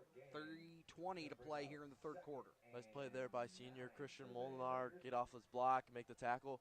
Missed most of last year with a broken ankle, so good for him to be able to play this year, stay healthy, and he's had a pretty solid year, all things considered. So good for him to make that play there and puts West Bloomfield behind the chains a little bit. So let's see if the Novi defense can make a play here. 2nd and 9 here for West Bloomfield. Here's a give on the sweep. Novi read it nicely, picking up 2 more yards. That's Devin James on the sweep. So it's going to be 3rd down. We'll call it 6 at the 41-yard line of Novi. Yeah, West Bloomfield's obviously trying to lean again into their run game that's been so effective so far tonight, but Novi's done a really good job stopping them so far on these 2 plays. So we'll see if they stick to the ground or maybe let Bo Jackson air it out. Clock continues to run, 2:19 to play here in the third. West Bloomfield up 35-15. Play clock down to 12. Content on letting this thing just bleed out.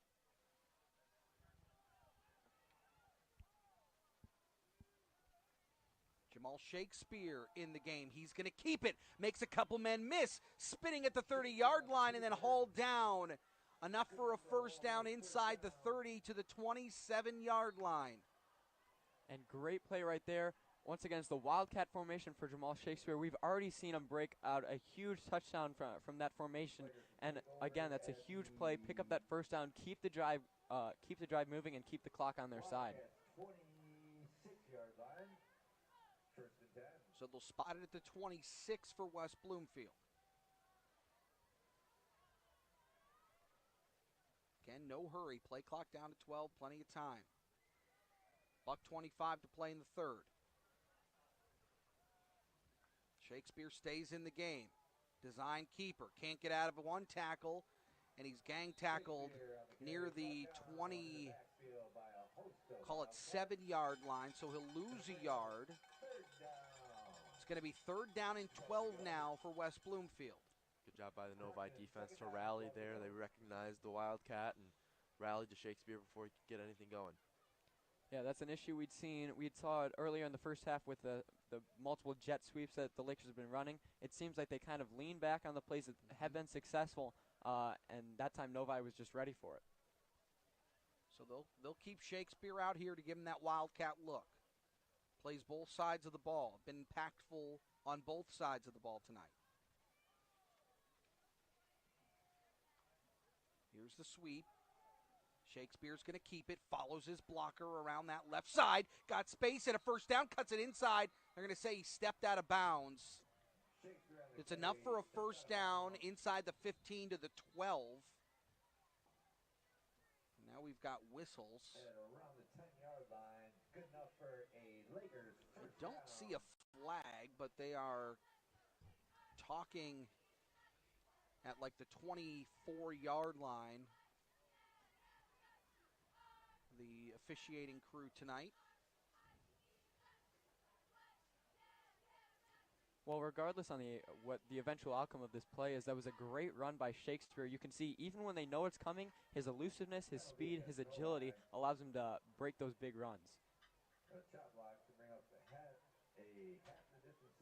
So that one goes against Novi on a chop block.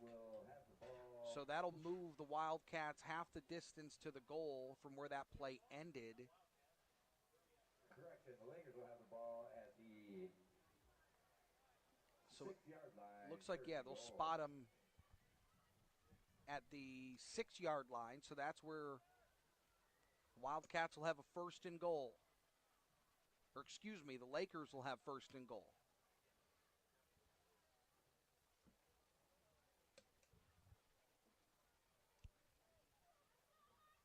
So they bring Bo Jackson back into the game at quarterback. Takes the snap, gives up the middle, nothing doing. Nice physical play there by Colin Edwards. Been a big-time player for us all year on the defensive side of the ball.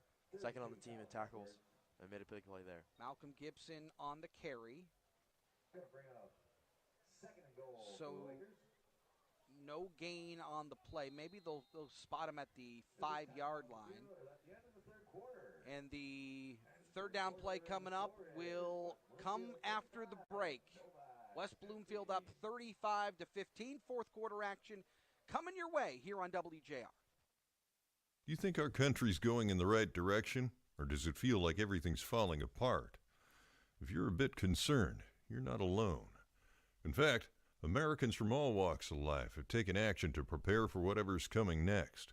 And that starts with having an emergency food supply. Storing food in your home is the right thing to do, because we're living in crazy times, which explains why so many people are preparing. Right now, you can get ready too with a 3-month emergency food kit from My Patriot Supply. It comes with delicious foods like creamy stroganoff, honey wheat bread, and mushroom rice pilaf, all offering over 2,000 calories every day. Their food kit lasts up to 25 years. Who knows what our country will look like then? But when that day comes, you'll be ready. Go to MyPatriotSupply.com now to order your 3-month emergency food kit from My Patriot Supply. Go to MyPatriotSupply.com right now. It's time to think Ford first. There's never been a better time to get our best deals on a great selection of Ford trucks and SUVs, like the 2024 Ford Escape. Right now, AZ Plan trade-in lessees can lease a 2024 Ford Escape SUV active all-wheel drive for $279 a month for 24 months, with $1,789 due at signing. See dealer for qualifications and complete details. Offer ends November 13th. See your Southeast Michigan Ford dealer today. This is the great voice of the Great Lakes. WJR AM and WDVD HD2, Detroit.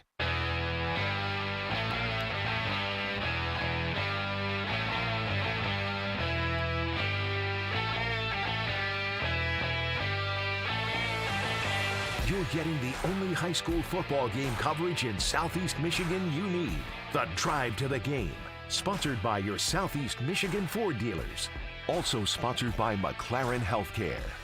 Once again, Chris Renwick. All right, 2nd and goal from the 6. Shakespeare keeps it. He'll get to the 5, I think, which is a gain of 1. There just wasn't a lot there. Credit that defensive unit for Novi. Brings up 3rd down now, excuse me. So it's going to be 3rd down and goal. They spot him inside the 5 at the 2. No, they spot him at the 5-yard line, so it's going to be 1st and goal from there. Lots of versatility out there on the field. You got Jamal Shakespeare, you got Josh Tate, and then you got playmakers out wide. There's a lot of ways that they could go with this.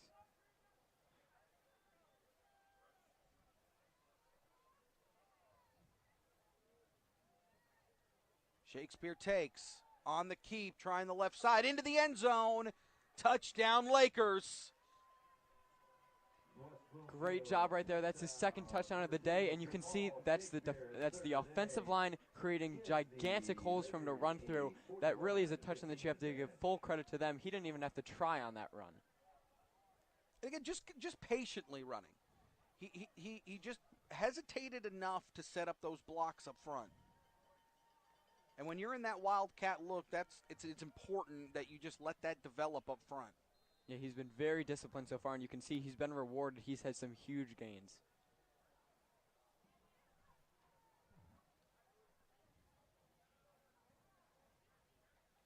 Extra point attempt. Bit of a high snap, but it's fielded nicely.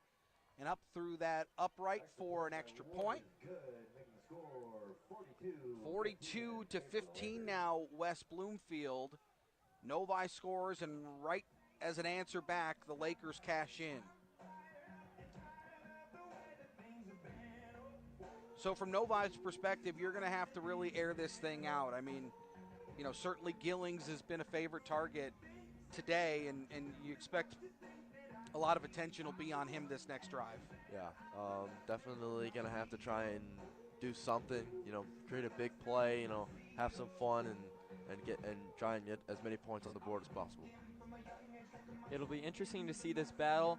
Obviously, the Lakers are up big, but the quarterback play from Novi has been pretty good so far. He's been able to pick them apart a little bit, especially on that last drive. We'll have to see if they can bounce back and try and get off the field really quick.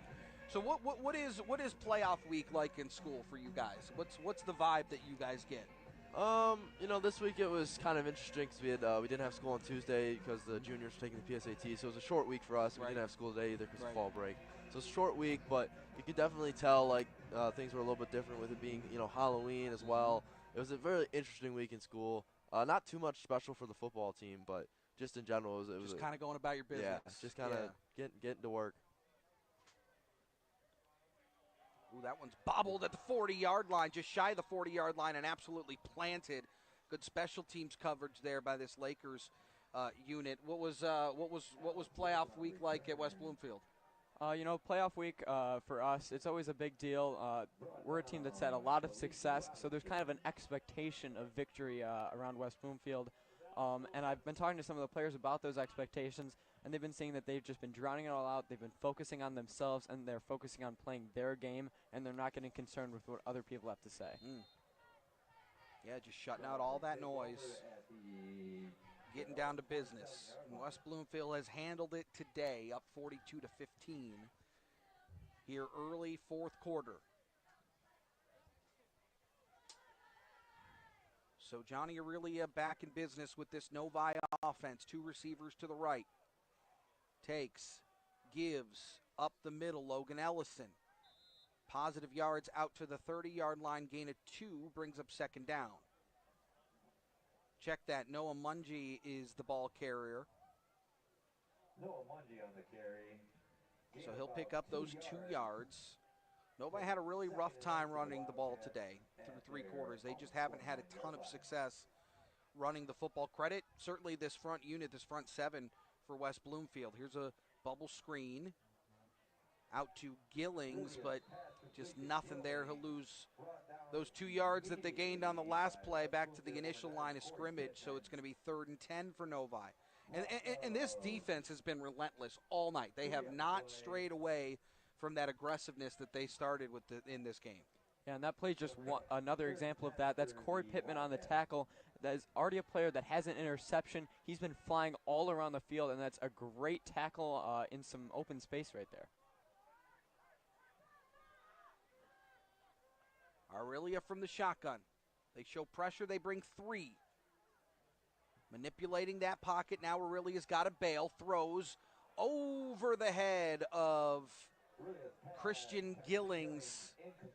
He had him. He found that little soft spot in some zone coverage, but couldn't find him. Would have been enough for a first down, except it brings up now 4th and 10. Yeah, and that's just on the run, right? That's that when you're moving to your left as a right-handed quarterback, throwing a cross body. You probably know a little bit about that. You guys know from baseball, throwing across your body accurately tough. No, that's the toughest throw, I think, probably in sports. I mean, or in the sport, is just throwing on the run across your body like that. But Johnny's pretty much made a living off that throw all year. That's kind of a throw he expects himself to make. So you know he's going to be kicking himself for just missing that one. And again, that defensive line, even with 3 rushers, they're generating that pressure. Yeah, that's just a play that they probably had some good looks. You could see there were some receivers that were open, but he didn't have time to go through his progressions and get to them because the defensive line was putting so much pressure on him. So Novi going to have to punt it away. Just waiting and waiting. It was a kind of a ground roll snap, and it takes a couple of Novi hops out to the 30-yard line. It'll just continue one more progression to the 29-yard line, and that's where West Bloomfield will take over. You just can't give yourself an opportunity. You can't put your defense in a position on a short field, even down 42-15. Yeah, you got to give your defense a chance. You got to give your defense a chance. And yeah, no reason to go for it on 4th and 12. Down inside your own 25. It's not a recipe for success there. So good idea just to punt it, give your defense a chance here. Chris Renwick, Jimmy Rydzik from Novi, and Brady Scheidt from West Bloomfield joining me in the booth tonight. It's good to have you along for playoff high school football here in our drive to the game on WJR. Want to thank our Southeast Michigan Ford dealers for their partnership this season. Dietz Sports and Entertainment also pivotal in our coverage and in bringing you the games that we've brought. They have been fun across the board. Here's a give up the middle with some space. Plowing over tacklers is Obi Drew. Just a hard run there, absolutely steamrolling Ty Anderson. Yeah, and I'd expect more of that. This game, only 9 minutes left. The Lakers have the ball. The run offense has been working all day, so they're just going to keep pounding the rock and progressing forward. Bo Shakespeare stays in at quarterback.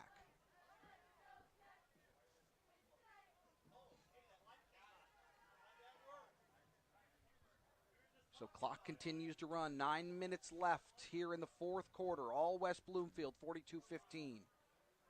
Giving it again. Jump cut and then planted at the 45-yard line. Drew the carrier again.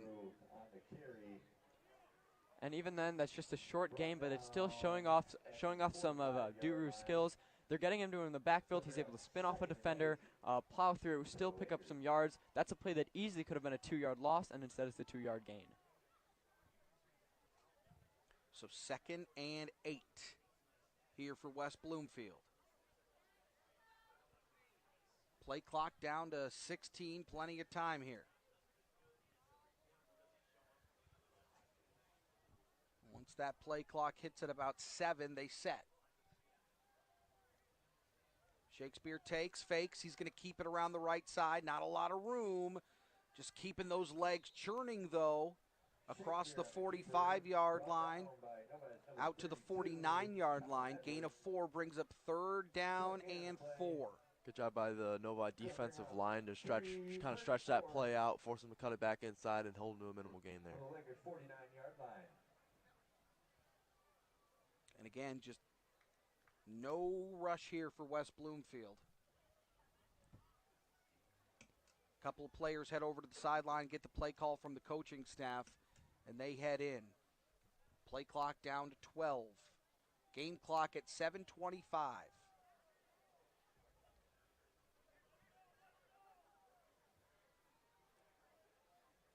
So this is a direct snap to Josh Tate. Cuts it upfield out to the 45-yard line of Novi, and enough for a first down, gain of 7 on the play. Great play design right there. You can see Kenneth Rise has been just using all of his options all day. He has so many playmakers on offense, and all of them have been shining all night. So fresh set of downs here for West Bloomfield from the Novi 44. Under 7. West Bloomfield up 42-15.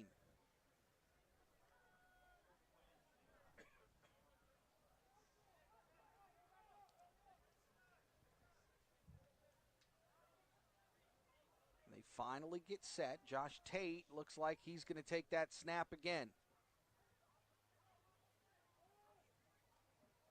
Takes and gives. Check that was Shakespeare who took the snap. Obi Duru, the ball carrier, will pick up 3 out to the 41-yard line. You're starting to see the Novi defense rotate some of the seniors into the game. John Heatherman and Brady Morris, 2 senior linebackers, just checking in for the first time. And you're starting to see kind of, with it being the last game, likely at this point. Getting some of those guys in. Get some of the seniors in, give them some reps in a playoff atmosphere, try to get them, send them off well.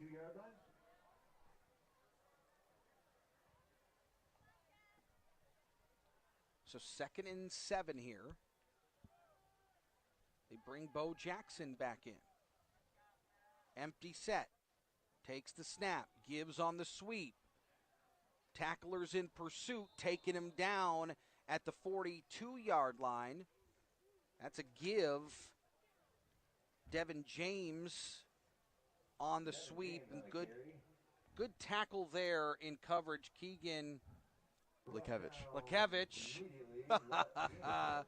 That's a tough one. That's a tough one. It is a tough one. Hey, but he made a good play there. Yeah. Tough play there.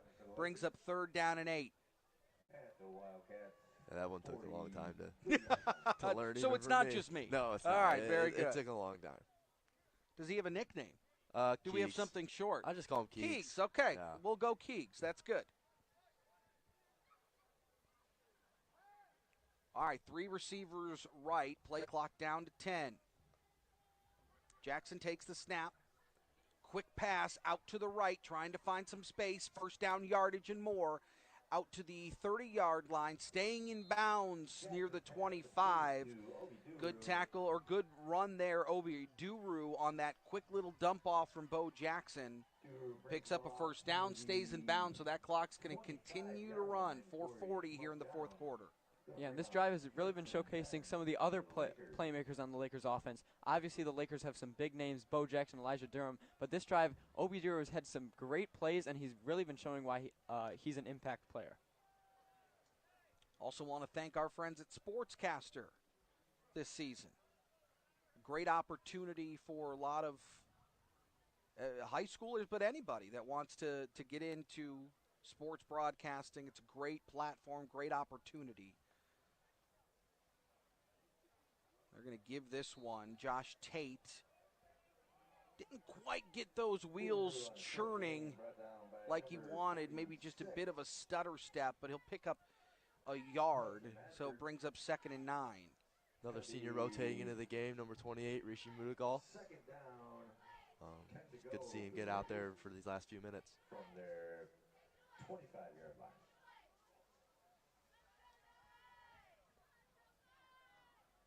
So they'll say no gain on the play, so it's 2nd and 10.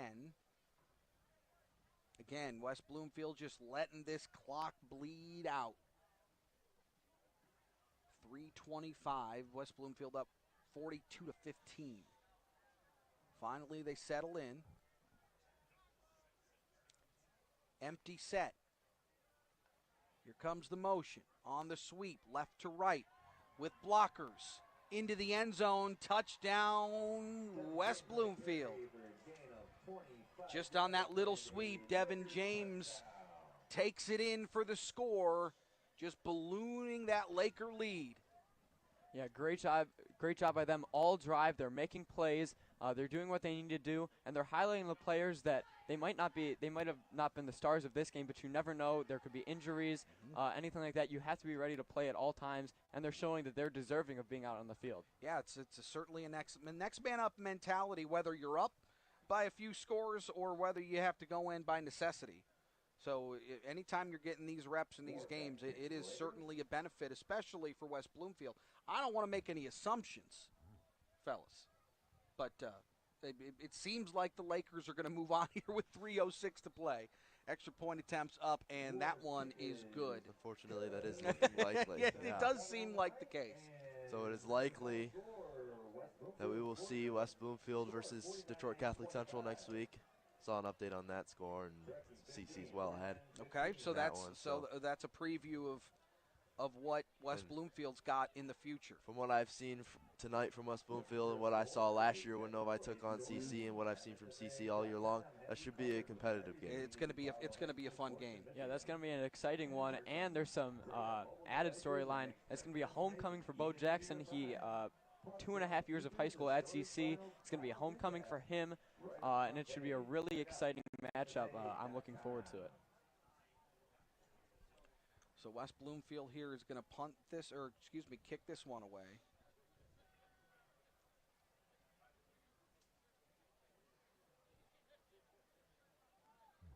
But you look at what West Bloomfield has been able to do on the ground in this game. The game plan was certainly to run the football. They have racked up 327 yards on the ground, and you have to credit Bo Jackson because he's thrown a couple balls today that have just been really good. A couple incompletes, but a couple of big-time completions for touchdowns as well, and just kept this Novi defense off kilter enough where they were able to execute their game plan. So Novi on the bring back won't quite get to the 30-yard line, so that's where this offense will come back out. And unfortunately, when it comes to the rushing yards, that's been the story the last month of the season for Novi. They started the year 5-1, looking really good, lost their last 3 games. Howell ran the wing tee, ran for over 300 yards. Northville ran for over 200 yards. Dearborn ran for over 250 yards. It's just been downhill physical running that Novi, unfortunately, has not been able to stop, and that's been the case here today as well. You could be a referee. So out comes this Novi offense once again. Johnny Aurelia trying to move this team down and get some points here before this one expires. You know, this drive's going to be a little emotional, for Johnny and Logan and all of them. Likely their last drive as a Novi Wildcat, so going to do everything they can to try and get one last ball in the end zone. So ball at the 30. Aurelia under center. Pitches it. Just nothing doing. Back to the line of scrimmage, no gain. And that front 7 for West Bloomfield continues to play really, really physical football.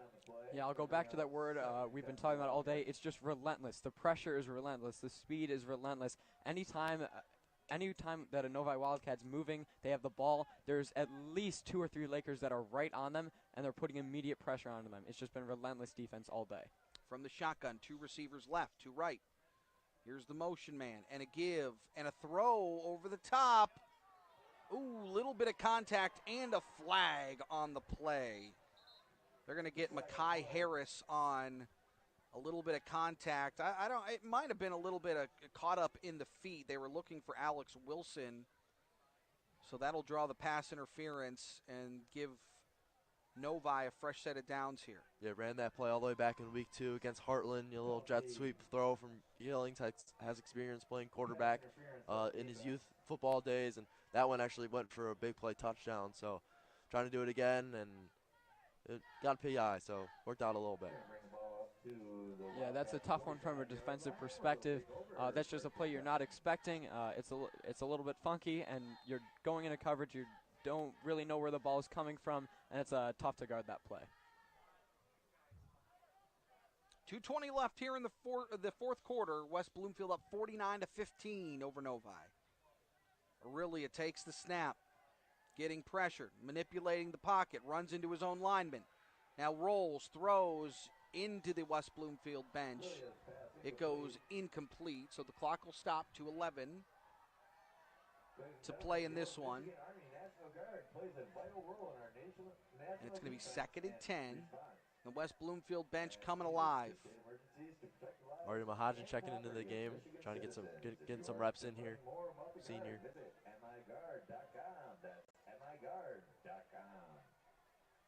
They get to the line. 2nd and 10 from their own 45. Novi operating center hash mark. Trips out left. Aurelia takes the snap. 4 rushers. Steps up in the pocket. Throws downfield. Got a man. Alex Wilson had that one go right through his mitts. He had him wide, not wide open, but he had him for a touchdown there. If Alex Wilson was able to haul that one in. Great throw on the run there by Johnny. Unfortunate for Alex, he couldn't haul that one in. It would have been a big play for him. So 3rd down and 10.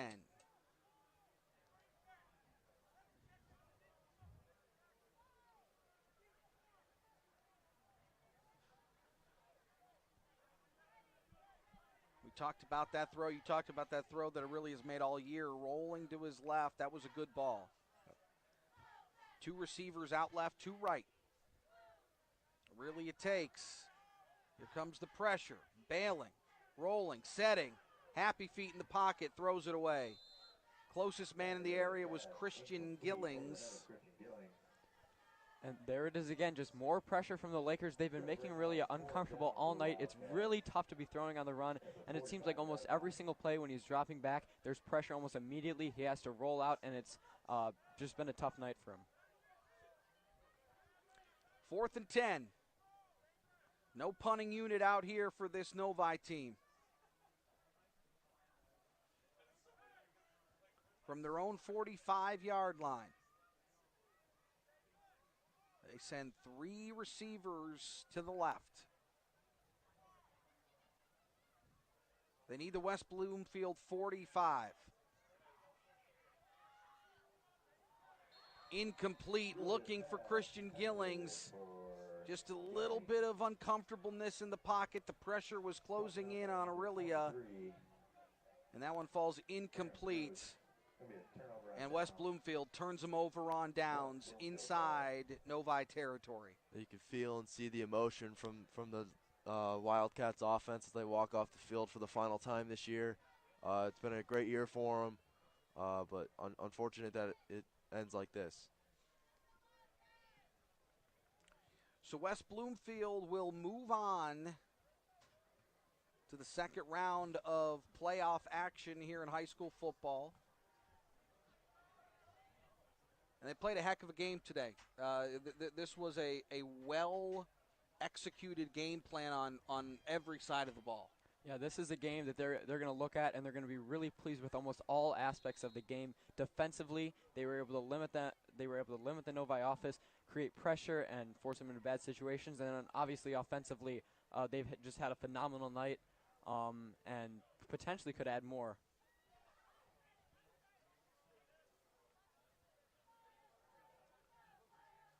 So under center here on the jet sweep, taken down at the 50-yard line. Looks like they'll spot him at the West Bloomfield 49. Great tackle there by number 30, Cooper Osborne. He's a junior, so looking to try and prove himself here for next year, trying to get himself ready for next year. It was Durham on the sweep, but he'll lose yards, so it'll be 2nd down and call it 17. And that clock just runs. 1:14 to play here in this one.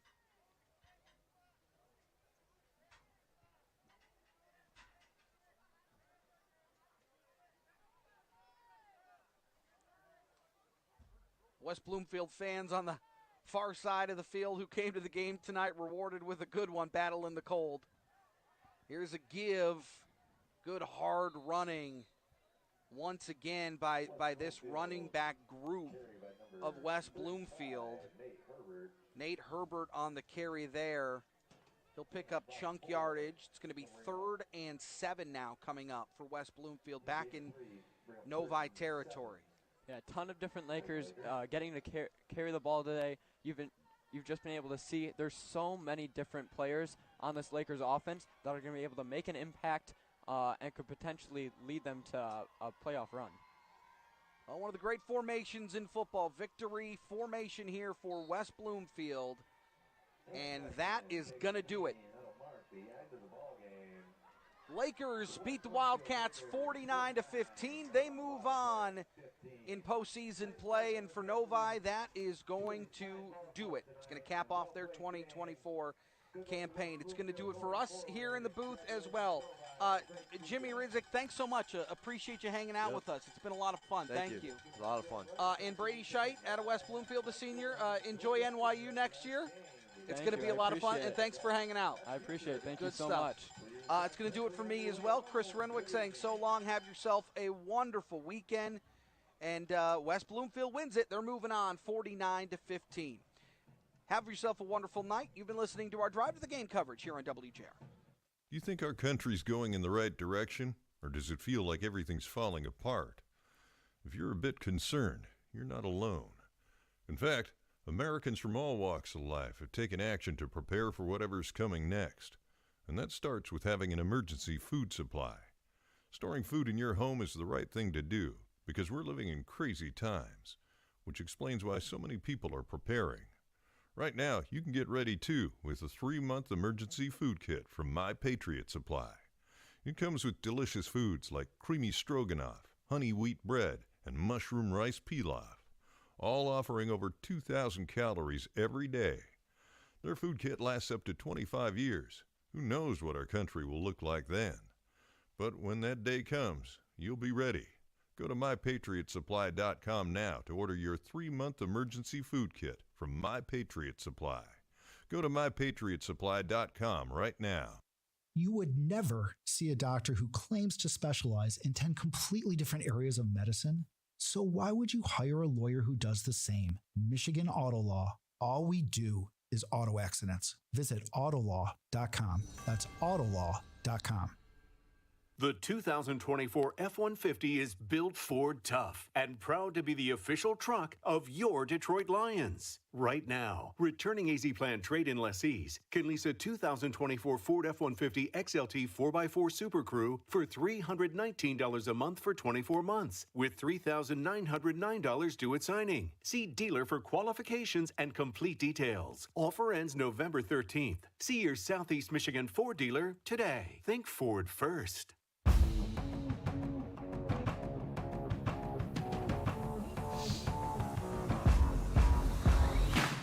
The Drive to the Game is sponsored by your Southeast Michigan Ford dealers. Think Ford first. Also sponsored by McLaren Healthcare. Now, for post-game analysis and comments, here are Jeff Sloan and Michael Spath.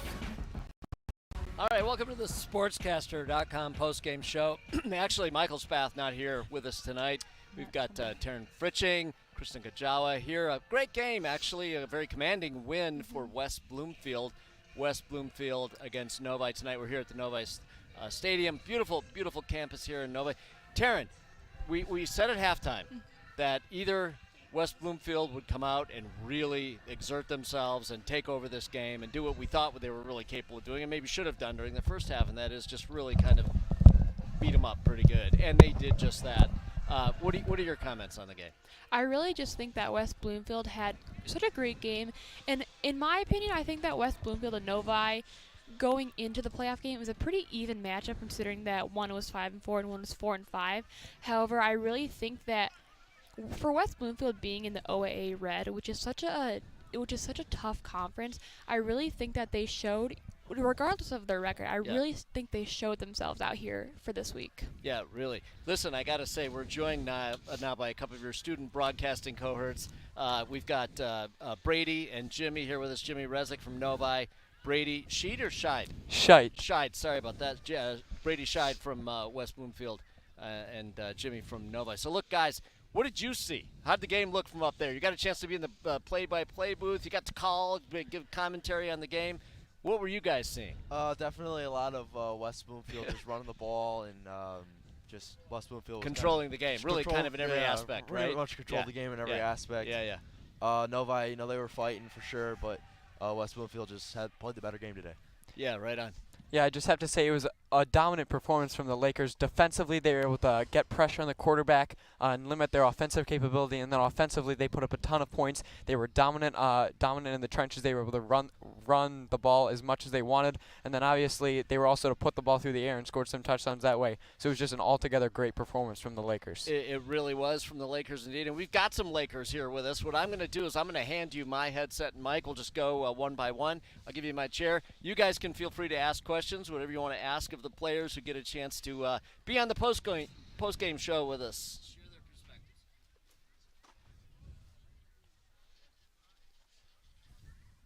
Take the seat.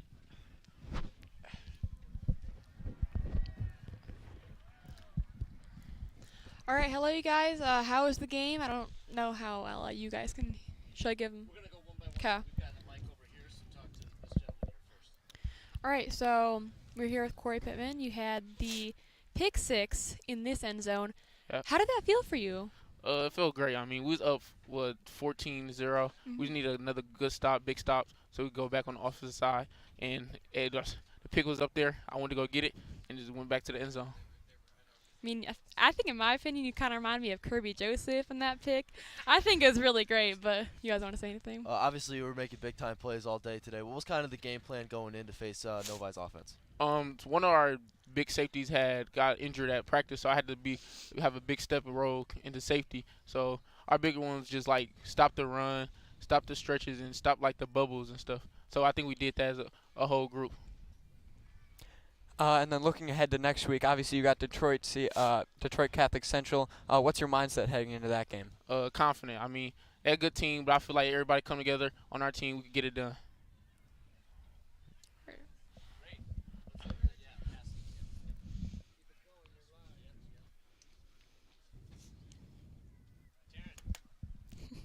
All right, now we are here with, is it Elisha? Yeah, Elisha. Okay, perfect. Just want to make sure. So we saw you have the touchdown also in this end zone. What was going through your mind when you ended up scoring that? Honestly, he said that we was going to stop passing. We was just going to run because we didn't want to give a lot of film out. So I didn't really expect the call. And when he called it, I just knew I had to just make the best of it. And, that's what I did. So I asked your teammate what the defensive game plan was. What was kind of the offensive game plan going into the game? Obviously, you guys had a lot of rushing yards today. Was that the plan the whole time, just run the football? Yeah, we was trying to get Josh, more carries, more film, just let him eat.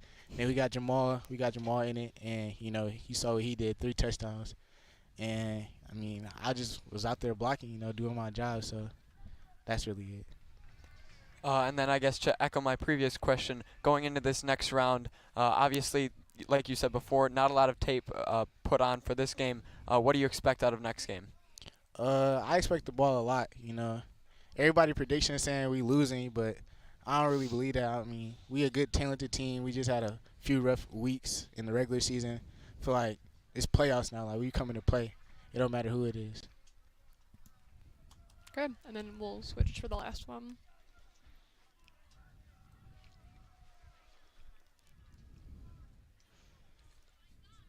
Yeah. Okay, and then we have our last player. We have Jamal Shakespeare. So I got to give some updates. You're in the OAA Red. Oxford beat Davison, and then Clarkston beat Lake Orion. Wow. So your conference, it was definitely a difficult season, but how do you think that this win really helped you put you on top?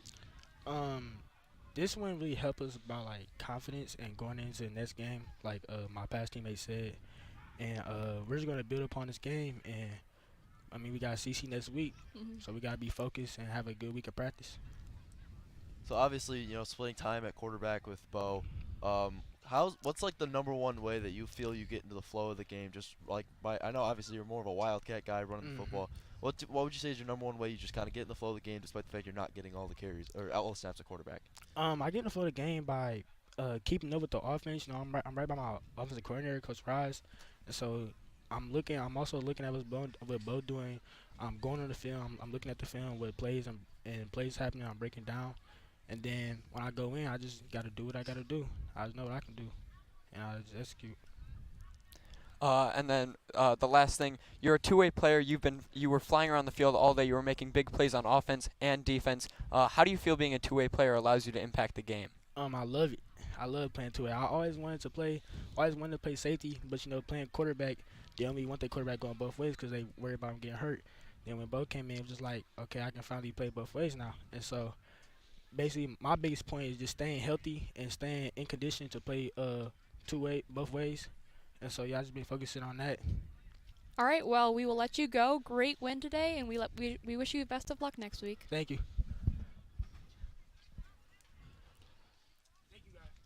Thank you. All right, well, it's great hearing from the guys, firsthand, kind of their perspective on the game, their own experience in the game, but also how their team fared. And, of course, you've been asking what's next for the team. And West Bloomfield looked good. I think they're gonna have a presence, and we'll see how it goes. But I gotta ask you guys now, turning from the football game itself to the experience of being in the broadcast booth. First of all, as I understand it, you guys are both seniors, both athletes, football, baseball, right? Yes. Right. Yeah.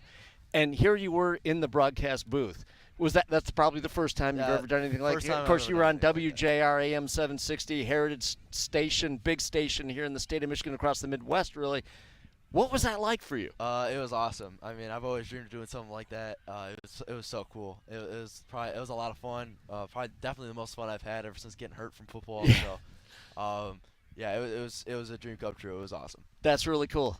Yeah, this was an awesome experience. It was definitely something unique. I'd never even thought that this was even a possibility. So when I heard that this was a possibility and I got asked to do it, I was so excited to get to do it. And then the experience was awesome. Calling the game, it was a really fun way to get a different perspective on the football game, and I really enjoyed it. Absolutely. I got to tell you guys, we could hear you. We listened to some of it. Of course, we were on the air part of the time too. But we heard you during the game. You guys seemed like naturals. It seemed like you'd done it before. Were you pressed or stressed, to try to figure out what am I going to say right now? Or did it just come naturally? Because it sure came across that way. There were definitely times where I was thinking in my own head, like, I got to fill like a little bit of space. Yeah. But, I took some notes before, and again, I've always dreamed of doing something like that.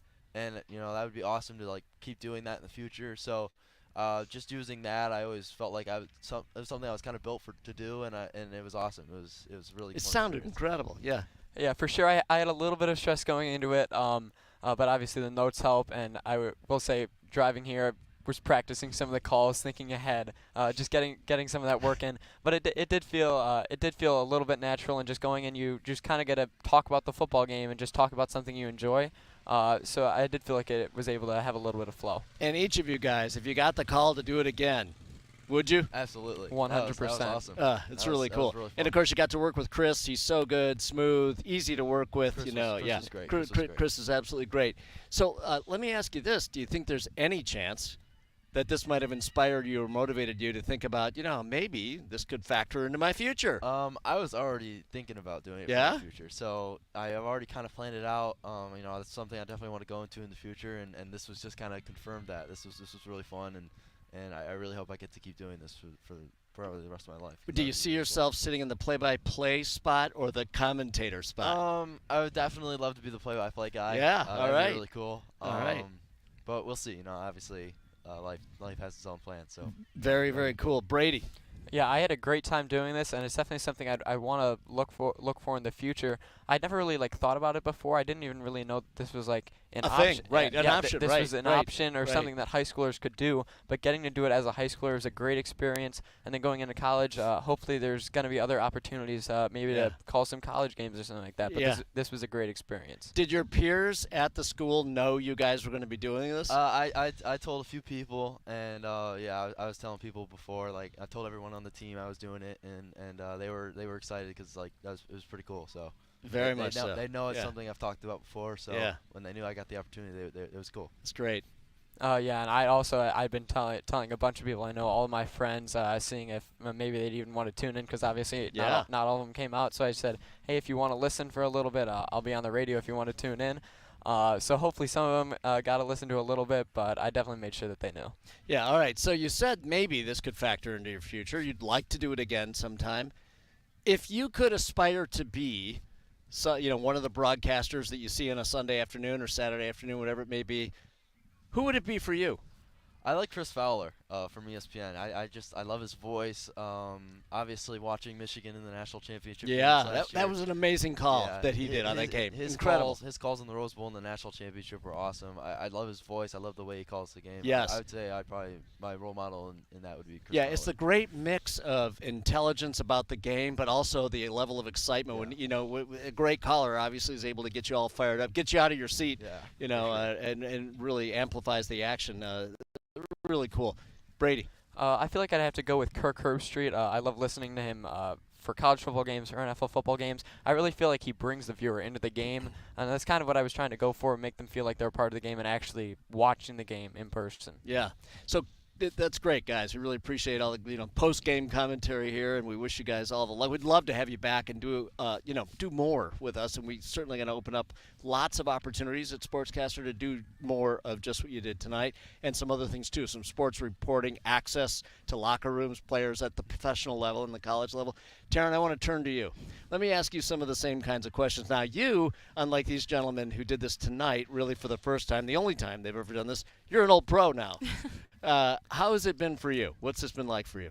It's been great, and I mean, I've really been able to step out of my comfort zone and then also do things that have been more so in my comfort zone, but I've really just been able to explore what there is, because you can't just stay specific to one certain area of sports broadcasting. You have to be in many different areas, and that's what I've been able to do throughout these 10 weeks. Yeah. And I've also been able to see some really great games, some new cities, connect with a lot of people. I agree with that, by the way. I love the color of seeing the new cities, experiencing new things. It's all part of it, right? Mm-hmm. Well, listen, I got to thank you guys all, congratulate you.